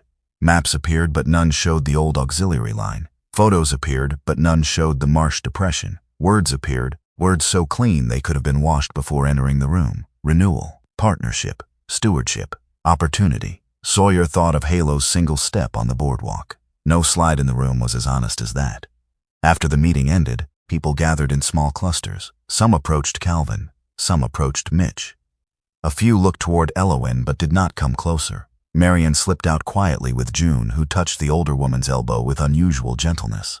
Sawyer walked to his truck alone. The cold had sharpened after sunset. Stars were beginning to show over the pines, hard and bright. His breath fogged the air as he crossed the gravel lot. He saw the paper before he touched the door handle. A folded note tucked beneath the windshield wiper. For a second, Sawyer only looked at it. Then he put on gloves, removed it carefully, and unfolded it under the weak parking lot light. The handwriting was blocky, hurried, pressed hard into the paper. Some things stay buried because people need to survive. Keep the dog away from the creek.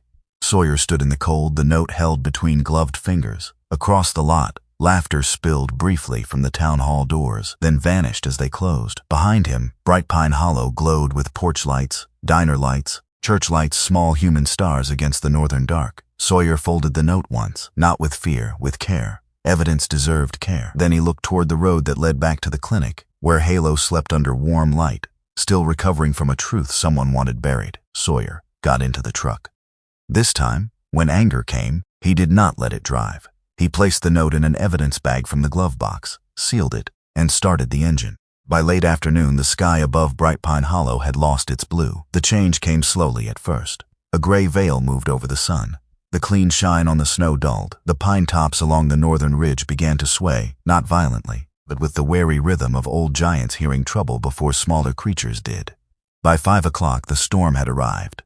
It did not crash down like thunder. It came the northern way, patient, white, and absolute. Snow thickened in the air until the roads became rumors. Streetlights blurred into glowing circles. The town's rooftops vanished behind shifting curtains of wind-blown powder, and the line of pines beyond the last houses disappeared as if the forest had stepped backward into myth. Bright Pine Hollow did what northern towns knew how to do. It folded inward, curtains closed, wood stoves were fed, trucks were pulled close to barns, porch lights came on early, each one a small human protest against the storm's vast white hand. At Bright Pine Animal Clinic, Dr. Elowen Hart had no such luxury. She stood in the treatment room with one hand resting on Halo's chart, and the other checking the time on the wall clock. The clinic's warm yellow lights glowed over the counters, the cabinets, the sealed sample containers, and the recovery mat near the heater where Halo lay under a thick blanket. The German Shepherd had improved enough to make everyone cautious with hope. His breathing was steadier. His amber-brown eyes opened more often. His black and tan coat had regained some of its proud clarity.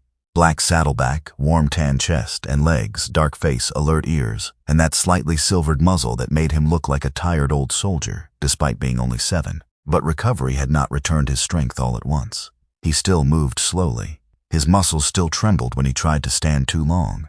Some sounds made him lift his head too sharply, as if memory could bite harder than pain. Elowen had decided to keep him overnight. Not because you're failing, she had told him while checking his gums. Because you are improving just enough to become arrogant. Halo had blinked at her. Elowen Hart, animal psychologist, she said to herself. Interpreting handsome blinks since veterinary school, she had smiled then. Now, as the storm pressed against the building, she did not smile. On the counter beside the small lab refrigerator sat the sealed materials they had fought so carefully to preserve. Halo's blood sample, water from Willowglass Creek, discolored ice from Pine Lantern Marsh, stained snow and tissue samples from earlier wildlife cases. Each container was labeled, logged, sealed, and ready for early transport to the state lab once the roads opened. Those samples mattered. They were not just science in plastic vials. They were the difference between suspicion and record, between sorrow and proof, between one poisoned dog being called an unfortunate accident and a whole buried system being forced into daylight. Elowen checked the refrigerator temperature for the 4th time. Stable, she wrote it down. The fox in the recovery crate near the rear wall shifted and made a dry, offended sound. It was a thin, red-gray animal with winter roof fur, sharp eyes, and the permanent expression of a creature who believed humans were an embarrassing detour in nature's design. The fox had bitten through a glove 2 days earlier and seemed prepared to die morally superior if necessary. I know, Elowen told it. I dislike paperwork too. The fox stared. Halo lifted his head from the blanket, his ears angled toward the back hallway. Elowen paused. What is it? The storm answered first. A hard gust struck the rear wall, rattling the small window near the storage room. Snow hissed against the glass. Somewhere outside, a loose metal latch clanged once. Halo's nostrils flared, then the lights flickered. Once. Twice. The 3rd time, they went out completely. For 1 second, the clinic dropped into blackness. Then the emergency battery lights clicked on in the hallway, weak and blue-white, turning the familiar clinic into a place made of shadows and breath. The heater stopped with a heavy sigh. The refrigerator's hum died. The monitor beside Halo blinked once, then switched to battery backup. A frightened sound came from one of the animal crates. Elowen stood perfectly still, listening the way a sailor might listen to a ship taking on water. The wind pushed at the clinic. The fox gave a harsh little cough. Halo tried to rise. No, Elowen said, firm but gentle. Stay. He froze halfway, front legs trembling. She moved to him first, kneeling beside the mat, placing a steadying hand near his shoulder. His body was tense, not from weakness alone. His eyes were on the back hallway. I know, she said quietly. I heard it too. The backup generator should have started automatically. It did not. Elowen crossed to the lab refrigerator and checked the small digital thermometer, now running on its internal battery. Still safe. For now. She grabbed the large flashlight from the wall hook, pulled on her parka, and went to the utility closet. The generator transfer panel inside the clinic showed no active feed. She reset the switch once. Nothing. Again. Nothing. A cold thread moved down her spine. Outside, the storm howled against the rear door. Elowen stepped into the back hallway. The emergency light made the walls look sickly blue. The clinic felt suddenly smaller, more fragile. She had spent years trusting this building. Its walls, its roof, its humming refrigerator, its old generator that complained in winter but always started. Now every silence in it seemed personal. She pushed open the rear door.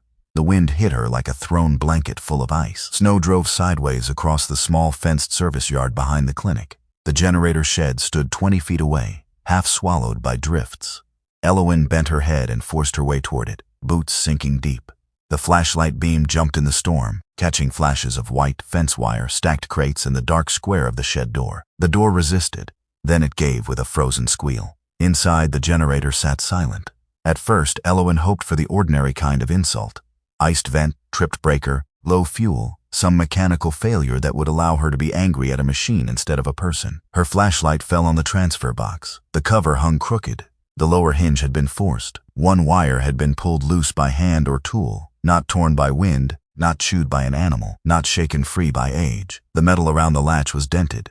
A dark smear marked the edge, grease or oil, fresh enough to shine under the light. For a moment, Elowen's anger was so clean it almost warmed her. Then she thought of Halo, the samples, the refrigerator, the animals inside. Anger folded itself into work. She ran back through the storm and slammed the rear door behind her. Snow blew in with her, scattering across the hallway floor.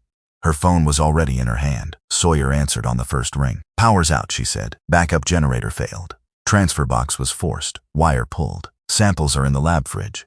Halo's stable for now, but the building is cooling." His voice changed, not louder, sharper. "Halo, awake, weak, trying to stand. Samples still cold, not for long. I'm coming. The roads are bad. I'm coming." The call ended. Elowen looked at the phone for half a second. Then she moved. Within minutes, she had the most vulnerable materials packed into a secondary insulated cooler with cold packs. She logged the time of power failure and refrigerator temperature. She checked Halo's vitals under battery light. She wrapped extra blankets around his body, careful not to overheat him too quickly after the stress. The dog kept watching the back hallway, not the front door, not the windows. The back hallway. That bothered her. By the time Sawyer arrived, the clinic had begun to feel cold around the edges. He came through the front door with snow across his shoulders, carrying a portable generator in one hand and a coil of heavy extension cable over the other shoulder. He wore his same old tactical combat shirt under a heavier outer layer, combat pants tucked into worn brown boots, black watch visible at his left wrist when he lowered the generator. His dark brown military-cut hair was damp with melting snow, and his clean-shaven face looked carved from something harder than bone. He did not waste words. "Where?" "Back shed," Elowen said. "Samples are in the cooler. Fridge temperature stayed safe for now." "Hollow." "In the treatment room." Sawyer glanced once toward the hallway. That was all. Then he moved. He set the portable generator under the front awning where ventilation was safe, ran the cable through the old service pass-through, and began routing power to essential devices with the efficiency of a man who had lived in places where systems failed and lives depended on improvisation. Battery lanterns came out of his truck next. Then 2 small space heaters. Then another cooler. Elowen watched him for 3 seconds too long. He noticed. "What? You brought half a disaster response kit. You said power out." "I said power out, not small frontier apocalypse." Storm upgraded the request. From the treatment room came a scraping sound. Sawyer turned. Halo had stood. Not fully, not well. But he had forced himself up from the recovery mat, legs trembling beneath him, blankets sliding off one shoulder. His medical collar sat loose against his neck. His amber eyes were fixed toward the back hallway, the scarred ear lifted high, the other angled forward. He took one slow step. Elowen hurried toward him. "Hollow, no, you're not cleared for heroics." Halo took another step. Sawyer entered the room and stopped. The German shepherd did not come to him. That alone made Sawyer's chest tighten. Halo moved past the treatment table, slow and unsteady, toward the back hallway. His paws slipped once on the floor. Sawyer reached out but did not grab him. "Halo." The dog paused. His head turned slightly toward Sawyer, but his gaze returned to the hallway. A low growl gathered in his chest. It was not loud enough to scare. It was low enough to believe. Elowen whispered, "He's been watching that door since before the lights went out." Sawyer's eyes changed. He moved ahead of Halo then, not behind him. He placed himself between the dog and whatever waited beyond the hallway. The gesture was instinctive, clean and absolute. Halo did not fight it. He followed, step by trembling step. At the rear hallway, Halo stopped before the closed door and lowered his head. For one breath, the clinic seemed to hold all its warmth around that wounded dog. He had nearly died by poisoned water. He had been carried, warmed, medicated, watched over by human hands. Every sensible creature would have chosen the blanket, the heater, the safe yellow room. But Halo stood facing the cold door like a sentry returned to a ruined gate. Sawyer saw it then with a force that almost hurt. Some souls, even broken ones, did not ask first whether they were strong enough to guard what had saved them. They simply turned toward the dark. And because they turned, others found the courage to look there too. Sawyer looked at Elowen. "Keep him back." She nodded and crouched beside Halo, one hand near his chest. Sawyer opened the rear door slowly. The storm shoved snow across the threshold. He swept his flashlight over the service yard. At first there was only white, drifting snow, fence, the generator shed, the dark line of the alley beyond. Then Halo growled again, shorter this time. Sawyer angled the beam lower. Near the fence, half filled by new snow, were footprints. Human, heavy tread. Not Elowen's. Not his. They crossed from the alley side toward the generator shed, then back toward the fence. Beside one print was a dark mark in the snow, a streak that gleamed when the light passed over it.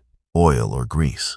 Sawyer stepped out carefully, staying to the cleared edge of the walkway so he would not contaminate the tracks. He took his phone from his pocket and photographed the scene from the doorway. Wide shot, fence, shed, track path, oil mark. He moved no farther. Elowen, still inside with Halo, said, "Sawyer, footprints, oil, possible fabric on the fence." He could see it now, a torn strip snagged on the lower chain link, dark against the snow, whipping slightly in the wind. Halo strained forward. Elowen held him gently but firmly. "No, you've done enough." The dog trembled under her hands. Sawyer photographed the fabric from the doorway and backed inside. He shut the door. Only then did he look at Halo. The German Shepherd's legs were shaking badly, but his eyes were fixed on Sawyer's face, alert and bright in a way that had nothing to do with recovery. He had shown them where to look, not with magic, not with words, with memory, scent, and the refusal to ignore danger. Sawyer crouched in front of him. "You did it," he said quietly. "Now you stop." Halo held his gaze for a moment. Then, as if permission mattered, his body sagged. Sawyer caught him before he hit the floor. The dog's weight came into his arms, warm and frighteningly trusting. Elowen helped guide Halo back to the recovery mat. She checked him immediately. Gums, breathing, pulse, tremors. Her face stayed professional, but her eyes were bright with anger. "He cannot do that again tonight." "He won't," Sawyer said. "You are not in charge of him." Sawyer looked down at Halo, who had closed his eyes but kept one paw pressed against the edge of Sawyer's boot. "No," he said. "I'm starting to understand that." The front door opened with a blast of wind and June Haskell's voice. "If anyone has died, I need names before I assign casserole portions." She entered sideways against the storm, bundled in her camel brown coat and dark red scarf, cheeks rosy, silver blonde hair escaping from beneath her knit cap. She carried 2 paper bags in one hand and her red thermos in the other. Elowen stared. "June, the roads are awful." "Yes, and yet roads continue to exist beneath weather." "Astonishing, I know." June looked around at the blue emergency lights, cables, lanterns, and Sawyer kneeling beside Halo. "Oh good, we've gone full pioneer tragedy." "Generator was sabotaged," Sawyer said. June's humor vanished for exactly 2 seconds. Then she lifted the thermos. "Coffee first, rage second, evidence third, soup throughout." Sheriff Lyle arrived 10 minutes later in a gust of snow and discipline. He had driven slowly but steadily through the storm, his patrol SUV's lights muted in the white air. His dark jacket was crusted with snow at the shoulders. He took in the clinic's condition, the cables, the cooler, Halo, and Sawyer's photographs without wasting time. "Show me," he said. Sawyer did. Lyle photographed from the doorway first, then stepped outside along a careful path after marking where he entered. He documented the footprints, the oil streak, the torn fabric, the forced generator panel, and the damaged transfer box. His movements were slow and methodical, almost priestly in their attention. In another life, he might have made a good monk if monks carried sidearms and muttered about chain of custody. June watched from the hallway, arms crossed. "I still say we should let me yell at them." "No," Lyle said from outside. "You don't know who them is. I know you." She seemed pleased. While Lyle worked, Sawyer restored power to the essential systems with the portable generator. The lab refrigerator came back online first, then the monitors, then one heater in the treatment room. The clinic did not become warm immediately, but it stopped losing the argument. Elowen checked the samples again. Temperature safe, seals intact, log updated. She let out a breath that looked small, but it carried a mountain. Mitch Hanley arrived near 8. He knocked before entering, which was more courtesy than the storm showed. Mitch was 37, sturdy and working class, with a square, tired face, short, sandy brown hair crushed under a knit cap, hazel brown eyes, and hands cracked from cold and machinery. He wore a navy gray plaid flannel under a dark brown canvas work jacket, dark work pants, and worn labor boots. Snow clung to his shoulders. A toolbox hung from one hand. He stood just inside the door, looking as if he had rehearsed 3 apologies and rejected all of them. "June called," he said. June lifted her chin. June summoned. Mitch looked toward Elowen. "I heard the back latch is broken. I can fix it. No charge." Elowen studied him. This was the same man who had spoken in favor of North Star at the meeting, his voice rough with need, his worry wrapped around the word jobs. He was not an enemy. He was not a villain. He was a tired father in a town that had been promised rescue by men in polished shoes. "You don't have to," Elowen said. "I know." He looked toward Halo on the mat. The dog's eyes were half open now, watching him. Not fearful, not welcoming, measuring. Mitch swallowed. "That the dog?" Sawyer stood beside the mat. "Yes." Mitch removed his cap. It was a small gesture, almost old-fashioned. "My daughter saw folks talking online," he said. "She asked if the dog was going to live." No one answered quickly. Elowen said, "We're doing everything we can." Mitch nodded, eyes still on Halo. "Then I'll fix the door." June sniffed. "Good. Character development with a screwdriver." Mitch looked confused. "Ignore her," Sawyer said. "It's safer." For the next hour, the clinic became something between emergency shelter and battlefield. Mitch repaired the rear latch and reinforced the strike plate with screws from his own box. June passed out soup in paper cups and scolded everyone who pretended not to be hungry. Lyle finished documenting the service yard and bagged the fabric strip from the fence after confirming its location. Elowen monitored Halo and the samples. Sawyer kept the generator stable, adjusted cables, and checked every door twice. Outside, the storm kept trying to erase the tracks. Inside, people kept writing them down. That seemed to Sawyer a decent summary of civilization. Near midnight, the worst of the wind shifted east. Snow still fell, but less fiercely. The clinic held its fragile circle of light. The heater near Halo hummed steadily now. The lab refrigerator held temperature. The samples remained safe. Elowen leaned against the counter, exhausted. Her hair had loosened completely from its knot. A streak of something dark marked one sleeve. Coffee, iodine, generator grease. At that hour, distinctions had lost importance. June had fallen asleep, sitting upright in a chair, one hand still wrapped around her thermos like a holy relic. Mitch finished tightening the last screw at the back door and quietly packed his tools. Lyle stood near the lab counter, reviewing photographs on his camera. Sawyer sat on the floor beside Halo. The German Shepherd had shifted himself so that he faced the rear hallway again. Elowen had tried twice to angle the mat differently. Halo had accepted the blanket, the medication, the water, and the warmth. He had not accepted turning away from the door. Sawyer rested one forearm on his knee and looked at him. "You were supposed to be resting." Halo's ear twitched. "That is not an argument." The tail gave one faint thump under the blanket. Sawyer almost smiled. He leaned back against the cabinet. The floor was cold even through his clothes. It smelt of soup, wet wool, antiseptic, fuel, and dog. It was not pleasant exactly, but it was alive. "You don't owe us guard duty," Sawyer said quietly. Halo did not move. Sawyer lowered his voice further. "You almost died." The words entered the room and stayed there. Halo's eyes opened. Sawyer looked at the dark muzzle, the faint silver, the amber eyes still too tired but still watching. He thought of the creek, the storm, the prints outside, the way Halo had forced his body up not for comfort but warning. "You don't have to earn being saved," Sawyer said. The sentence surprised him. It was not only for the dog. Maybe none of the important sentences ever were. Halo exhaled, slow and soft. His paw moved beneath the blanket until it rested against Sawyer's boot. Sawyer did not move away. Before dawn, Lyle left to run the first comparison against supplier records for Northstar's contractors. The storm had eased enough for careful driving. He promised to call as soon as he had something solid. Sawyer remained at the clinic. He did not say why. No one asked. Morning came pale and exhausted. Snow lay high against the windows. The town outside looked remade, but not innocent this time. The storm had covered everything, yet inside the clinic the evidence remained. Photographs, samples, damaged metal, torn fabric, footprints documented before the snow could bury them. At 7:18 a.m., Lyle called Elowen's clinic phone. Elowen put him on speaker. Sawyer stood beside the counter. June stirred awake. Mitch, who had never actually gone home, looked up from a chair near the front. Lyle's voice came through rough with fatigue. "I have a preliminary match on the boot tread, same model issued to a subcontractor crew working under Northstar renewal." Elowen closed her eyes once. Sawyer said, "Name?" "Records show a recent equipment sign out under Dale Corwin." June's face hardened. "The tanker driver?" "Yes," Lyle said, 41. Contract hauler. Thin build, brown hair, known to take night transport jobs. His name is also tied to the white tanker in June's footage through a fuel receipt. The room went still. Halo lifted his head from the blanket. "Not far. Just enough." His ears angled toward the speaker, toward the sound of a name none of them had spoken in front of him before.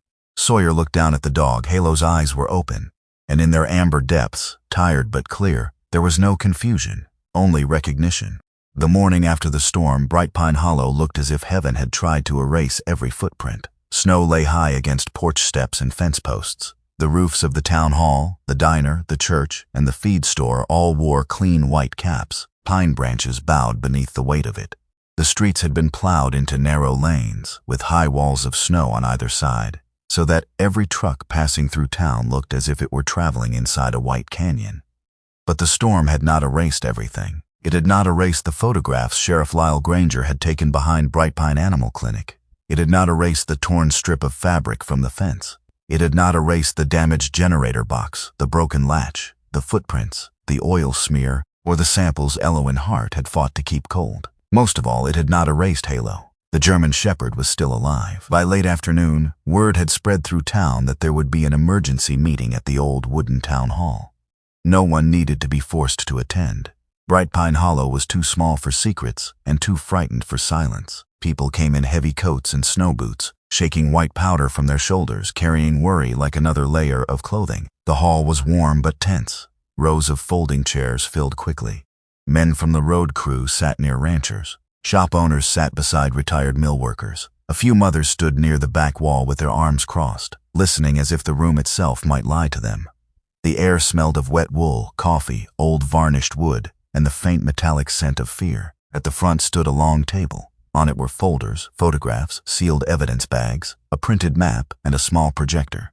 Sheriff Lyle Granger stood beside the table, broad and steady in his dark sheriff's winter jacket. His short dark brown hair, touched with gray at the temples, was damp from snow. His brown-gray eyes moved across the crowd with calm patience. He did not look like a man eager to accuse anyone. He looked like a man who knew accusations without proof could become another kind of poison. Dr. Elwyn Hart stood to his left. She wore her light olive veterinary utility jacket over a sage knit top, dark work pants, and brown winter boots. Her chestnut hair was tied back, though the knot had loosened after 2 sleepless nights. Her face was pale with exhaustion, but her gray-green eyes were sharp. She had the look of a woman who had already paid once in life for telling the truth, and had decided the price was still worth paying. Sawyer Flint stood near the wall behind them, half in shadow. He was quiet, clean-shaven, gray-blue-eyed, 33 years old, with his lean, compact, seal-trained body held still beneath the worn olive and military gray tactical combat shirt and old earth-brown and moss-green combat pants he wore like a second skin. His black military watch rested on his left wrist. He did not stand like a man seeking attention. He stood like a man willing to be the wall if something came through the door. Halo was not in the room yet. Elwyn had insisted he wait in her clinic truck outside with the heater running, wrapped in blankets, monitored by June Haskell for the first half of the meeting. June had responded, "I have waited on men with worse manners than a recovering German Shepherd. I accept the honor." The crowd quieted when Calvin Brees stepped up. He looked untouched by the town's hard weather. Calvin was in his mid-40s, lean and polished, with a long, sharp face, neatly styled dark brown hair, fair skin, and cool eyes that knew how to appear sympathetic without surrendering any ground. His charcoal wool coat hung perfectly over a white shirt and dark, fine-knit sweater. His shoes were polished, though the parking lot outside was a battlefield of slush. He smiled at the room, not widely, just enough. "Thank you all for coming," Calvin said. "I know this has been a stressful week. North Star Renewal cares deeply about this community, and we believe transparency matters." At the word transparency, June's empty chair seemed to judge him from across the room. Calvin continued, "There have been concerns raised about animal illnesses near Willowglass Creek. We understand how emotional these matters can be, especially when a beloved animal is involved. But it is important to distinguish concern from conclusion." A murmur moved through the room. Elwyn's jaw tightened. Sawyer did not move. Calvin gestured toward a printed rendering pinned on an easel. The renovated North Lantern Mill, with walking trails, clean water, bright storefronts, and families smiling beside pines. North Star Renewal has invested in environmental review, safety planning, and community development. Our goal is to restore a neglected industrial site and bring jobs back to Bright Pine Hollow. We cannot let fear, however sincere, derail a future this town desperately needs. That last word did its work. Needs, not wants. Needs. Sawyer saw heads lower. He saw hands tighten around coffee cups. He saw Mitch Hanley near the third row, shoulders hunched in his dark brown canvas work jacket, navy gray plaid flannel visible beneath it. Mitch's square, tired face looked more worn than it had the night of the clinic's sabotage. His short, sandy brown hair was flattened from a winter cap, and his hazel brown eyes carried the old exhaustion of a man who had counted bills at midnight and found no miracle in arithmetic. Mitch was not a bad man. That made him harder to dismiss. Calvin knew exactly where to aim. "Families here deserve work," Calvin said. "They deserve roads repaired, businesses reopened, and children who do not have to leave town to build a life." A few people nodded. Then Sheriff Lyle stepped forward. "Mr. Brees, you'll have time to speak again. Right now, Dr. Hart is going to present the veterinary record." Calvin's smile did not disappear. It simply cooled. "Of course." Elwyn placed both hands on the table for 1 second before speaking. not because she needed support, but because the truth needed a place to stand. "I am not here to argue about economics," she said. "I am here because multiple animals have shown similar symptoms near Willowglass Creek and Pine Lantern Marsh. Weakness, disorientation, tremors, liver stress, and in Halo's case, severe hypothermia combined with suspected toxin exposure." The projector clicked. A map appeared behind her marked with simple points. Creek Marsh Bridge Clinic. No dramatics, no music, just dots. Elowin continued. "Halo was found alive beside Willowglass Creek. He was treated for critical hypothermia and suspected poisoning. Blood work and related evidence are being processed through the proper channels. Earlier wildlife cases show concerning overlap. I am not asking this town to believe gossip. I am asking you to look at the pattern." Calvin raised a hand slightly. "Doctor, with respect, winter wildlife mortality is not uncommon." Elowin turned to him. "With respect, neither is corporate language." The room went quiet. June, entering through the side door at that exact moment, whispered loudly, "I raised that girl well, and I had nothing to do with it." A few nervous laughs broke the tension. June Haskell moved down the side aisle with her red scarf wrapped crookedly over her camel-brown coat, cheeks pink from the cold, pale blue eyes bright with mischief and fury. She sat near the front, but not before giving Sawyer a glance that said Halo was safe for the moment. Lyle took over. He did not speak like a preacher. He spoke like a ledger. He showed photographs from Pine Lantern Marsh, taken from the public boardwalk. Stained snow, discolored ice, the old metal cap near the boundary line, a distant industrial glove caught in brush. He explained what had been collected legally and what had not been touched because access had not yet been authorized. Then he showed the clinic's sabotage photographs, the damaged transfer box, the footprints, the oil smear, the torn fabric. No one laughed now. "Someone interfered with the clinic's backup power during a storm," Lyle said. "That endangered animals under care and risked compromising secured samples. That act is under investigation." Calvin's face remained controlled. "I certainly condemn any vandalism," he said, "but vandalism by an unknown individual should not be tied to North Star renewal without evidence." Lyle looked at him. "I agree. That surprised some people." Lyle let the silence settle, "Which is why we gathered evidence." He placed a sealed bag on the table. June stood next. She looked smaller under the high ceiling, but only physically. Her round face was flushed, her silver blonde hair escaping from beneath her knit cap, her eyes sharp enough to make several men in the back row suddenly interested in the floor. "I own the diner," she said, "which means I know who tips, who lies, who cries in the parking lot, and who thinks pie fixes marital problems." A ripple of laughter passed through the room. "It does," she added, temporarily. Then she lifted a flash drive. "My back camera recorded a white tanker truck headed toward the old mill road after midnight. Later review showed it stopped near the marsh access. I gave the footage to Sheriff Granger, properly, in a bag, because apparently even gossip needs chain of custody now." Lyle closed his eyes briefly. Elowin almost smiled. Calvin did not. Marion Keene rose slowly from the second row. The hall quieted before she reached the front. Marion was 72, slight and narrow-framed, wearing her thick ash-gray cardigan over a faded plaid shirt, dark wool trousers, and old brown low boots. Her white-gray hair was pinned in a low bun. Her long-lined face looked pale beneath the overhead lights, but her light gray eyes were steady. She carried the old map in a protective sleeve. People knew Marion. She had filed permits, answered phones, arranged public notices, and remembered birthdays for half the town back when forestry and mill paperwork ruled Bright Pine Hollow's economy. She had never been dramatic. That made her trembling hands more powerful than any speech. "My husband, Graham Keene, worked forestry when North Lantern Mill was still being monitored," she said. "He believed an auxiliary drainage line had not been properly sealed. He wrote it down. He tried to report it." Her voice faltered. She looked at the crowd. "I kept the notes. I kept them too long." No one moved. Marion placed the map beside Lyle's evidence. "I am sorry," she said. Those 3 words landed heavier than accusation.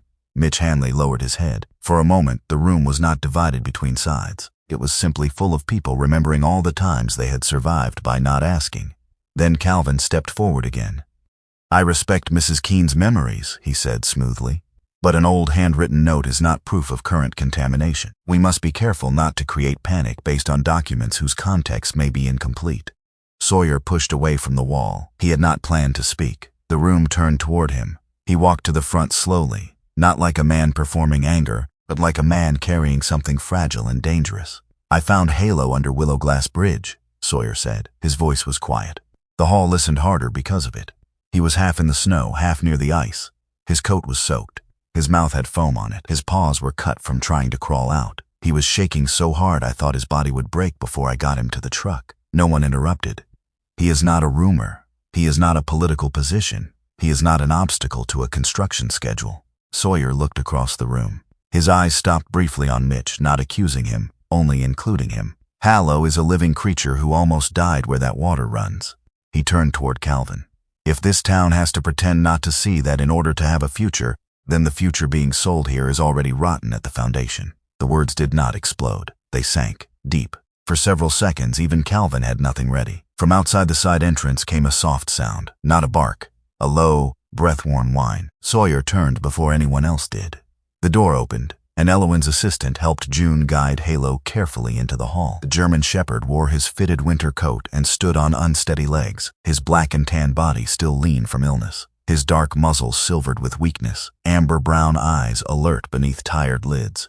He should have looked small in that crowded room. He did not. Halo did not accuse anyone. He did not growl. He did not perform for human justice. He simply stood there, alive, and the sight of him did what maps and samples could not do alone. It made the truth breathe. The room changed. A woman in the back covered her mouth. One of the road crew men looked down at his boots. Mitch's face tightened as if someone had placed a hand around his heart. Elowen stayed beside Halo, one hand near his shoulder but not holding him unless he needed it. Lyle's expression shifted. The sheriff looked toward the rear entrance. "All right," he said. "Bring him in." Two deputies entered with Dale Corwin. Dale was 41, thin and worn down, with a narrow face, hollow eyes, short dull brown hair, and pale, weathered skin that made him look older than he was. He wore a faded industrial blue-gray work jacket over a dark hoodie, stained work pants, and heavy safety boots. His dark brown eyes moved quickly, never resting long on any face. He had the look of a man who had slept badly for many nights and blamed the weather for what his conscience had done. A murmur moved through the hall. Dale saw the table first, then Calvin, then Halo. The change in him was immediate. His shoulders collapsed inward by half an inch. His eyes caught on the German Shepherd and did not move. Halo did not lunge. He did not bark. He took one step back. His body trembled. Elowen steadied him, her face going pale with controlled anger. Sawyer saw it too. Not fear of a stranger, recognition of scent, recognition of pain. Lyle spoke before anyone else could. "Mr. Corwin, you are not under arrest at this moment. You were asked here because your name appears on contractor equipment records tied to the boot tread found behind Bright Pine Animal Clinic. Your fuel receipts connect you to a white tanker truck traveling near North Lantern Mill. I advise you to be careful and truthful." Calvin's voice cut in. "Sheriff, this is highly inappropriate in a public." "Sit down, Mr. Brees," Lyle said. The room gasped softly. Calvin did not sit, but he stopped talking. Lyle laid out the evidence one piece at a time, not loudly, not dramatically. The camera footage, the fuel receipt, the safety boot sign out, the fabric caught at the clinic fence, the industrial glove photographed near Pine Lantern Marsh, the old drainage map, the field samples, the generator sabotage. With each item, Dale looked smaller. "I didn't touch the clinic," Dale said. "Did you know who did?" Lyle asked. Dale's mouth opened, closed. Calvin said, "Dale, I strongly suggest you wait for counsel." Dale looked at him then. Something like hatred flickered through the fear. "You said it was handled," Dale said. Calvin's face did not change, but the room heard it. Lyle stepped closer. "What was handled?" Dale rubbed both hands over his face. His fingers shook. "I hauled what I was told to haul." "What?" "Wastewater. Old treatment wash. I don't know the chemical names." "From where?" Dale looked at Calvin again. Calvin's eyes were cold now. Dale swallowed.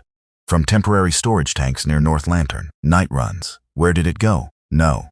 Calvin's voice sharpened. "Do not answer that." Dale laughed once. It was a terrible sound, small and broken. "You don't get to say no anymore." The room held its breath. Dale pointed vaguely toward the north, toward the mill, toward the marsh beyond town. "They said the old system could hold it. Said it was inactive storage. Said it wouldn't reach water." His voice cracked. "Then I saw the pump line running toward the old drainage cap. I asked. They told me not to ask again." Elowen's hand tightened near Halo's shoulder. Lyle said, "And the clinic?" Dale shook his head quickly. "I didn't pull the wire. I didn't.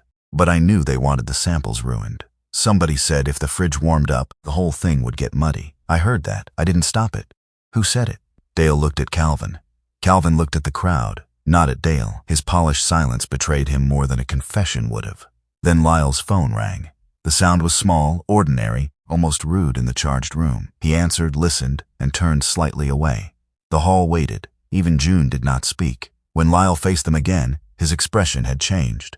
"That was the State Environmental Response Team," he said. "Preliminary thermal imaging and field readings indicate an active abnormal flow from the old North Lantern drainage route toward Willow Glass Creek. North Star renewal operations at the site are being ordered to halt pending investigation." The room broke, not into shouting all at once, but into layers, gasps, whispers, one sharp curse, someone crying quietly, chairs scraping back. Calvin raised both hands, trying to regain control. "This is a preliminary administrative action," he said. "North Star Renewal will cooperate fully. Any improper conduct by subcontractors." June stood. "Oh, sit down before your vocabulary needs a lawyer." This time, laughter came harder, not because it was funny, but because people needed air. Mitch Hanley remained seated. His face was gray. Sawyer watched him.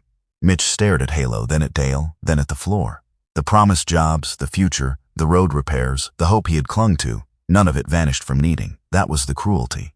His family still needed money. His truck payments still existed. His daughter still deserved a town that did not fold up and die. But now the promise had a smell, and Mitch had seen the dog tremble.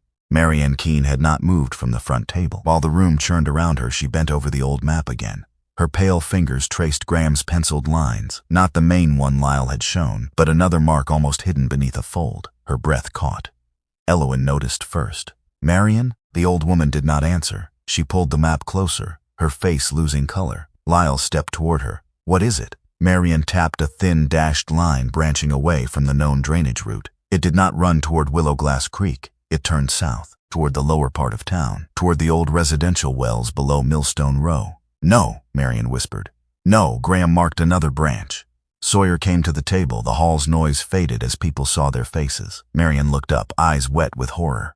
"This one doesn't go to the creek," she said. Her finger rested on the faded line. "It goes toward the wells." By sunrise, Bright Pine Hollow knew the water had a name.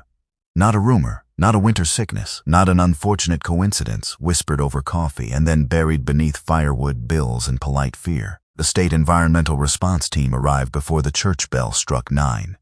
2 white trucks rolled into town with amber lights turning slowly against the snowbanks. Behind them came a smaller county vehicle, then Sheriff Lyle Granger's patrol SUV. The convoy did not move fast. It did not need to. Authority, when it finally arrived with paperwork, maps, and sealed equipment cases, carried its own weather.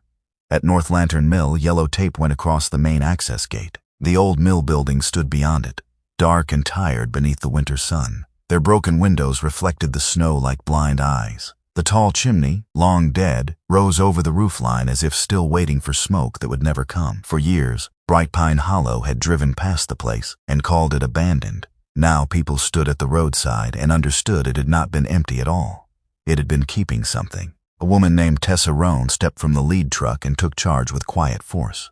She was in her early 50s, tall and spare, with weather-brown skin, silver-black hair cut just below her jaw, and eyes the color of cold slate. She wore a dark insulated field jacket with the state environmental emblem on one shoulder, black snow pants, and heavy boots already scarred by years of mud, ice, and industrial sites.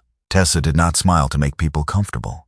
She was not unkind, but she had the patience of a winter river and the expression of someone who trusted instruments more than speeches. Sheriff Lyle met her at the gate with the old map, documented photographs, sample logs, and the careful, sleep-deprived satisfaction of a man whose insistence on procedure had finally earned its keep. Sawyer Flint watched from beside his truck, arms folded against the cold. He looked the same as he had through every crisis of the past week. 33 years old, 1.83 meters tall, lean and compact in the old olive and military gray tactical combat shirt beneath his outer layer, earth brown and moss green combat pants tucked into worn brown military work boots, black military watch on his left wrist. His clean-shaven face, square jaw, and gray-blue eyes gave nothing away to strangers. But Dr. Elowen Hart, standing beside him with Halo's leash in her gloved hand, could see the difference. He was still, not shut down. Still, there was a kind of silence that locked doors. There was another kind that listened for what might grow. Halo stood between them, wearing his fitted winter coat and soft temporary collar. The 7-year-old German shepherd was thinner than he should have been, his black saddle coat brushed clean, but still marked by recovery. His warm tan chest and legs showed against the snow. His dark muzzle, touched with faint silver, pointed toward the mill gate. His amber-brown eyes were alert beneath tired lids, and his upright ears caught every sound. Boots in snow, radios crackling, a metal gate chain sliding, distant water beneath ice. He did not pull toward the mill. He did not retreat. He stood as if he recognized that humans had finally arrived where his body had been warning them to look. Tessa Roan walked back from the gate after speaking with Lyle. Her gaze moved to Halo. "That him?" she asked. Elowen nodded. "That's Halo." Tessa studied the dog without sentimentality, but her voice softened by 1 degree. "He looks like he paid the entry fee." "He nearly did," Sawyer said. Tessa looked at him then. "You the one who found him?" "Yes. Good work bringing him in alive. Better work not contaminating every piece of evidence afterward." Sawyer glanced at Lyle. The sheriff looked almost smug. Tessa turned to Elowen. "We'll run confirmatory samples from the main drainage route, the marsh, and the lower well field.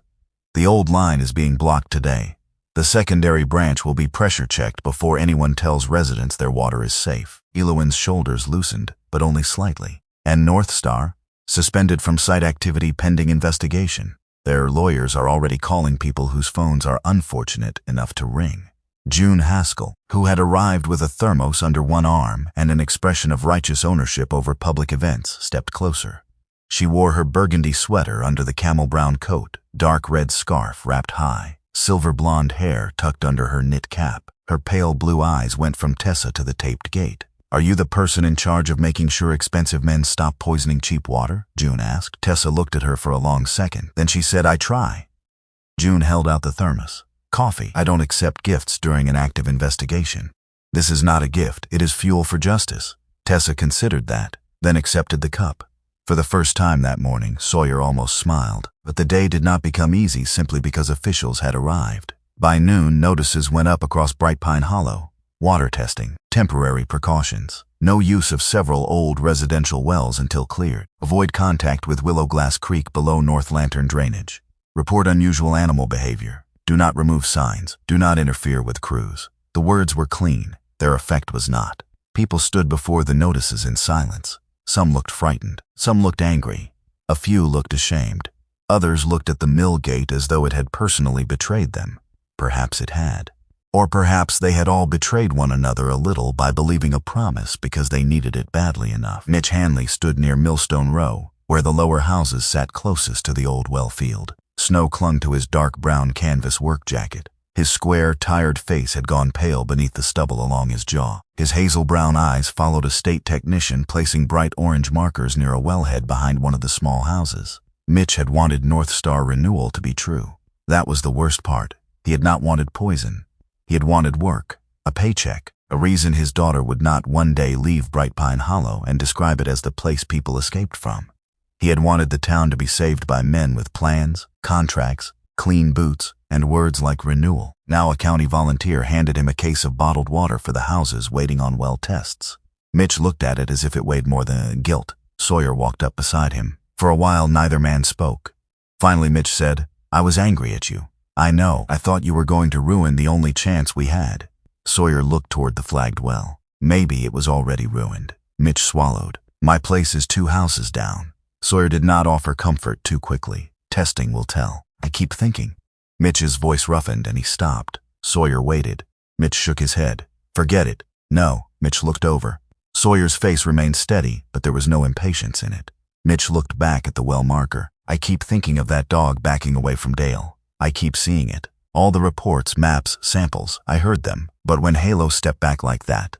He rubbed one hand over his mouth. "That dog knew before I was willing to know." Sawyer did not correct him. Halo had not known in the human way. He had not understood corporate contracts or drainage maps or water tables, but his body had remembered pain. And sometimes the body was the first honest witness God left in the room. Mitch picked up the case of water. "June needs help delivering these," he said. "I can take the east side." Sawyer nodded. It was not an apology. It was better. It was action. Over the next several days, Bright Pine Hollow changed in small, unglamorous ways. Warning signs appeared along Willow Glass Creek. Temporary fencing went up near Pine Lantern Marsh. Volunteers delivered water to the houses waiting on test results. June turned the diner into an unofficial supply station where people collected coffee, bottled water, soup, and scolding in equal measure. Marion Keene gave Sheriff Lyle every document from Graham's old box and sat with him for 3 hours, clarifying dates, names, and routes with the careful sorrow of someone unburying the dead properly at last. Elowen continued to treat Halo. Recovery did not move like a hymn. It limped. Some mornings Halo ate well and stood at the clinic window, ears forward, watching snow slide from pine branches. Other mornings he refused food until Sawyer sat beside him on the floor and pretended not to notice the dog leaning closer. Once, a delivery truck rattled over the clinic's rear alley, and Halo's whole body tightened before he could stop it. His breathing quickened. His paws pressed hard into the mat. Elowen lowered herself beside him and spoke softly until the moment passed. "Healing is rude," she told Sawyer afterward. "It arrives late, refuses a straight line, and demands snacks. That your professional opinion? That is my spiritual conclusion after 16 years of veterinary medicine." Sawyer looked through the clinic window at Halo, who had fallen asleep with one paw resting over the edge of his blanket. "I thought once he was out of danger, it would feel different." "It does feel different," Elowen said. "You're just discovering that different is not the same as easy." A week after the meeting, Sheriff Lyle brought a small folder to the clinic. Inside was the first clear piece of Halo's past. The county had found records tied to the worn tag on his old collar, cross-checked through an expired local license and an old veterinary entry from a town 2 counties north. The dog had belonged to Harlan Crow. Harlan had been a night security guard at North Lantern Mill after the mill shut down. He had lived alone in a small rented cabin near the old service road, walking the perimeter with Halo in the evenings because, according to one retired worker Lyle interviewed, Harlan trusted the dog more than motion sensors and most people. Harlan had died of heart failure the previous autumn. After that, Halo had disappeared more than once. Neighbors had assumed he had gone feral, or been taken in by someone, or simply wandered off in grief. But Sawyer understood before Lyle finished reading. Halo had not been wandering. He had been returning, back to the mill, back to the root. Back to the place his old handler had guarded and worried over. Elowen sat very still. June, who had been restocking gauze in the treatment room for reasons no one had authorized, pressed a hand to her chest. "Well," she said quietly, "that'll break a person if they're not braced." Sawyer looked at Halo. The German Shepherd was lying near the heater, head raised now, amber eyes moving between the people as if he understood only the tone and not the words. His scarred ear tilted toward Sawyer. "Harlan Crow," Sawyer said softly. Halo's ears lifted. Everyone in the room stopped. Sawyer said the name again, gentler. "Harlan." Halo rose, slowly, carefully. His legs were stronger now, but not steady enough for haste. He crossed the room to the counter where Lyle had placed the folder. His nose moved over the air, not touching the papers, not disturbing anything, just searching. Lyle opened the folder and removed a photocopy of Harlan's old security badge. The photograph showed an elderly man in his late 60s, broad-shouldered but thin with age, with a white beard trimmed close to his jaw, deep-set eyes under heavy brows, and a face weathered by night shifts, winter wind, and the stubborn decency of men who did jobs no one thanked them for until something went wrong. Harlan wore a faded work jacket over a flannel shirt. Beside him in the old ID photo, barely visible at the edge of the frame, was a black and tan German Shepherd's ear. Halo stepped closer. His nose touched the edge of the photocopy. Then he made a sound Sawyer had never heard from him before. Not a whine, not a bark, a breath that broke halfway into grief. In that small sound, the room seemed to open around a second kind of loss. Halo had not been guarding a place because he was trained to obey. He had been keeping watch over the last road of a man who never came home again. The dog had returned to North Lantern not because poison called him, but because love did. Because somewhere in his loyal, wounded heart, the old root still belonged to Harlan Crow, and leaving it unguarded would have meant admitting that death had ended the work. Sawyer felt the truth strike him gently, which was somehow worse than being struck hard.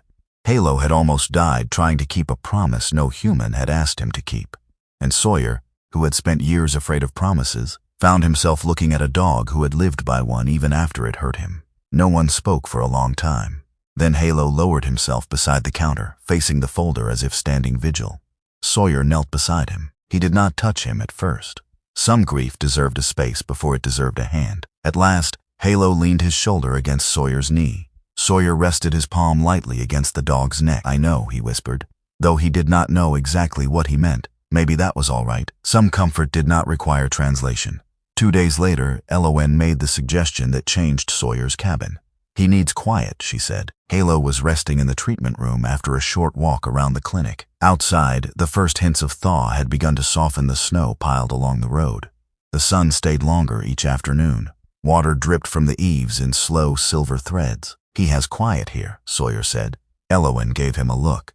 He has a fox who hates everyone. June appearing with soup as if summoned by weather, phones ringing, delivery trucks, anxious townspeople, and you standing in the corner pretending not to count his breaths. I don't count them. You absolutely count them. Sawyer looked away. Elowen softened. He needs a temporary home while he finishes recovering. Somewhere warm, low stress, medications on schedule, short walks, clean water, no creek exposure. Temporary, Sawyer said. Of course. She said it the way June said things before making them worse. Sawyer narrowed his eyes. Why do you sound like that? Like what? Like you already told June. Elowen did not answer quickly enough. The front bell rang. June entered carrying a brown paper bag and the expression of a woman arriving precisely when gossip required structure. I brought a bowl, she announced. Sawyer stared at her. June held up a ceramic dog bowl, blue, with a tiny white pine painted on the side. It was on sale. You bought that before I agreed.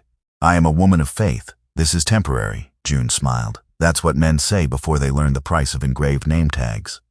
Sawyer looked at Elowen. Elowen examined Halo's chart with suspicious intensity. That evening, Halo came to Sawyer's cabin.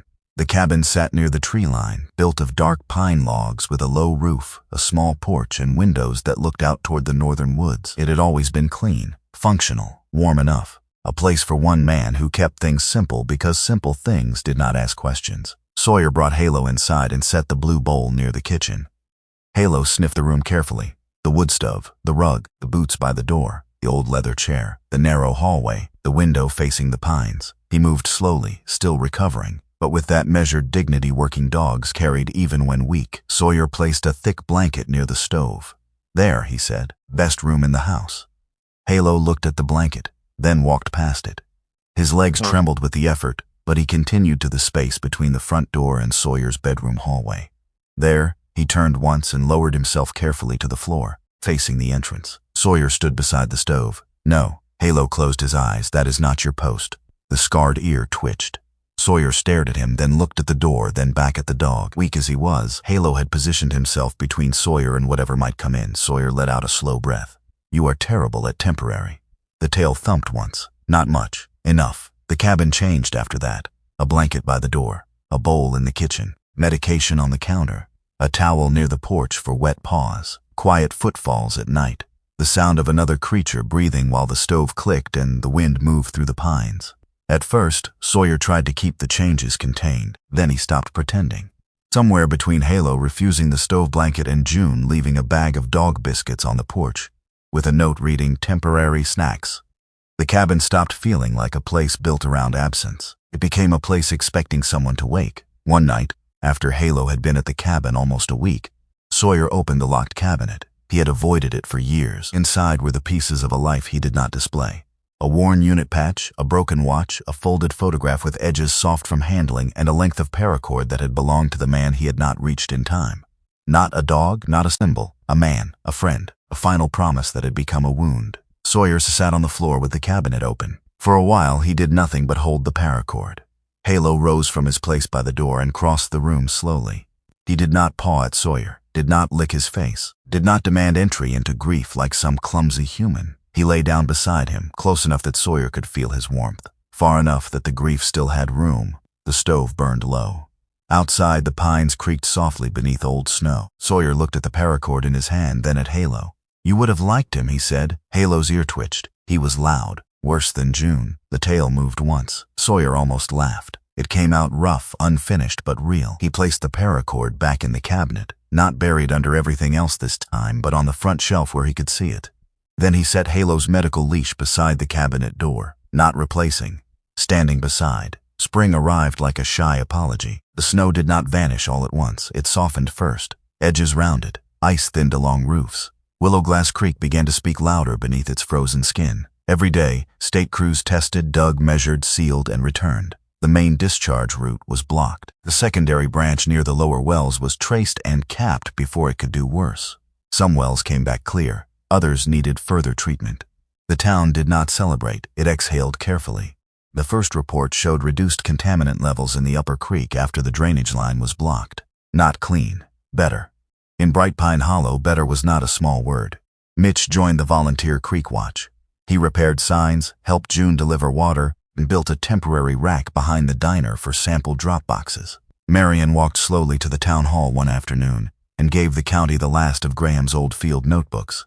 She cried afterward in June's kitchen, which June pretended not to notice while making tea so strong it could file taxes. Halo grew stronger. He gained weight slowly. His coat regained shine. His steps steadied. He still flinched at heavy trucks sometimes. He still avoided puddles that smelled of oil. He still woke from dreams and lifted his head toward doors that did not open. But he also began to sleep in sunlight. That was how Sawyer knew. Not by the chart, not by the tests, not by Elowen's cautious nods. By the way Halo stretched on the porch one morning and let the sun warm his ribs without watching every shadow. On the first clear morning when the creek's edge showed more water than ice, Sawyer drove Halo to Willow Glass Bridge. Elowen met them there, carrying 2 coffees and a folded lab update in her coat pocket. She looked tired but lighter, her chestnut hair loose beneath a knit cap, gray-green eyes soft as she watched Sawyer open the truck door. "You sure?" she asked. "No good. Certainty is overrated." Halo stepped down slowly. He wore his dark brown leather collar again, cleaned but not made new. Elowen had preserved the old scratches. Sawyer had asked her not to polish away what belonged to him. The bridge stood ahead, weathered boards damp with thaw. Beneath it, Willow Glass Creek moved openly in places, water flashing between plates of weakening ice. The air smelled of pine, meltwater, and mud. Not perfect, but alive. Sawyer walked to the start of the bridge and stopped. The leash hung loose. Halo stood beside him. For a long time the dog only looked. His body tightened, the scarred ear angled forward. His amber eyes followed the current below. Somewhere in that water lived the memory of cold, poison, and claws scraping at ice. Sawyer did not speak. He did not call. He did not coax. He had learned that love was not always a command to come forward. Sometimes love was permission not to. Elowen waited on the far side, quiet. The forest waited too. At last, Halo lifted one front paw. He placed it on the first board. Sawyer's chest tightened. Halo paused, then took another step. Sawyer moved with him, slow, matching the dog's pace. No triumph music rose, no crowd cheered, no miracle split the sky. There was only an old wooden bridge, a creek learning to clear itself, a wounded dog choosing to cross where he had nearly died, and a man beside him who finally understood that healing did not erase what happened. It gave the living a way to keep walking. Halfway across, Halo stopped. Sawyer stopped with him. The dog looked down once more at the water. Then he leaned lightly against Sawyer's leg. Sawyer placed his hand on the dog's neck. "Yeah," he said softly. "I know." They crossed together. On the other side, Elowen handed Sawyer one of the coffees and unfolded the lab update. "Numbers are down upstream," she said. "Not safe everywhere yet. Not finished. But better." Sawyer looked back at the creek. "Better counts." "It does." Halo lowered his nose to the snowmelt near the bridge, sniffed, then lifted his head without drinking. Elowen watched carefully. "He's learning the world can be checked and still trusted," she said. Sawyer looked at Halo. "Maybe he's not the only one." Elowen smiled, small and tired and real. Weeks later, the cabin porch faced a different world. The pines still stood tall and dark. Snow remained in the shaded places, but sunlight had found the ground. Thin green shoots pushed through wet leaves. Willow Glass Creek could be heard in the distance if the morning was quiet enough. Halo lay on the porch boards, his black and tan coat warm in the sun, amber eyes half closed, ears still alert to the forest. His body had filled out. Not completely, not yet, but enough that strength no longer looked like a memory. Sawyer sat beside him with one hand resting lightly against the dog's shoulder. For years he had believed safety meant emptiness. No promises, no waiting eyes, no warm body trusting him to return. His cabin had been clean, orderly, and silent as a locked chapel. Now there was fur on the floor, a blue bowl by the kitchen, dog biscuits June pretended not to deliver, medication notes still taped near the stove, and a German shepherd who had claimed the space between the door and the hallway, as if the position had been assigned by ancient law. Sawyer had rescued Halo from poisoned water. That was the story people in town would tell. They would not be wrong. But as the spring light moved through the pines and Halo's tail thumped once against the porch, Sawyer understood the quieter truth. Halo had rescued him from a life so carefully protected, it had almost become another kind of death. Sawyer stood. Halo rose with him, slower but ready. They walked toward the trees together. Not running, not fleeing, walking. The old way belonged to a man trying to outrun grief. This new way belonged to a man and a dog keeping watch over a world that was still wounded, still beautiful, and still worth guarding. For the first time in years, Sawyer Flint did not return to an empty house. He returned home. Sometimes a miracle does not arrive with thunder in the sky. Sometimes it comes quietly. It comes through a wounded dog lying beside a frozen creek. It comes through a lonely man who still chooses to stop. It comes through one small act of mercy that opens a door no one knew was still locked. Sawyer thought he was saving Halo from poisoned water, but in the end, Halo saved him too. That is how grace often works. God places the broken beside the broken, and somehow, through love, both begin to heal. Maybe in our own lives, we also carry silent wounds. Maybe there are memories we avoid, promises we fear, or bridges we are not ready to cross. But this story reminds us that healing does not always happen all at once. Sometimes it begins with one step, one honest choice, one life we refuse to leave behind. If this story touched your heart, please share it with someone who believes animals can be messengers of love, loyalty, and God's quiet mercy. Tell us in the comments where you are watching from, and whether you have ever known an animal whose love changed your life.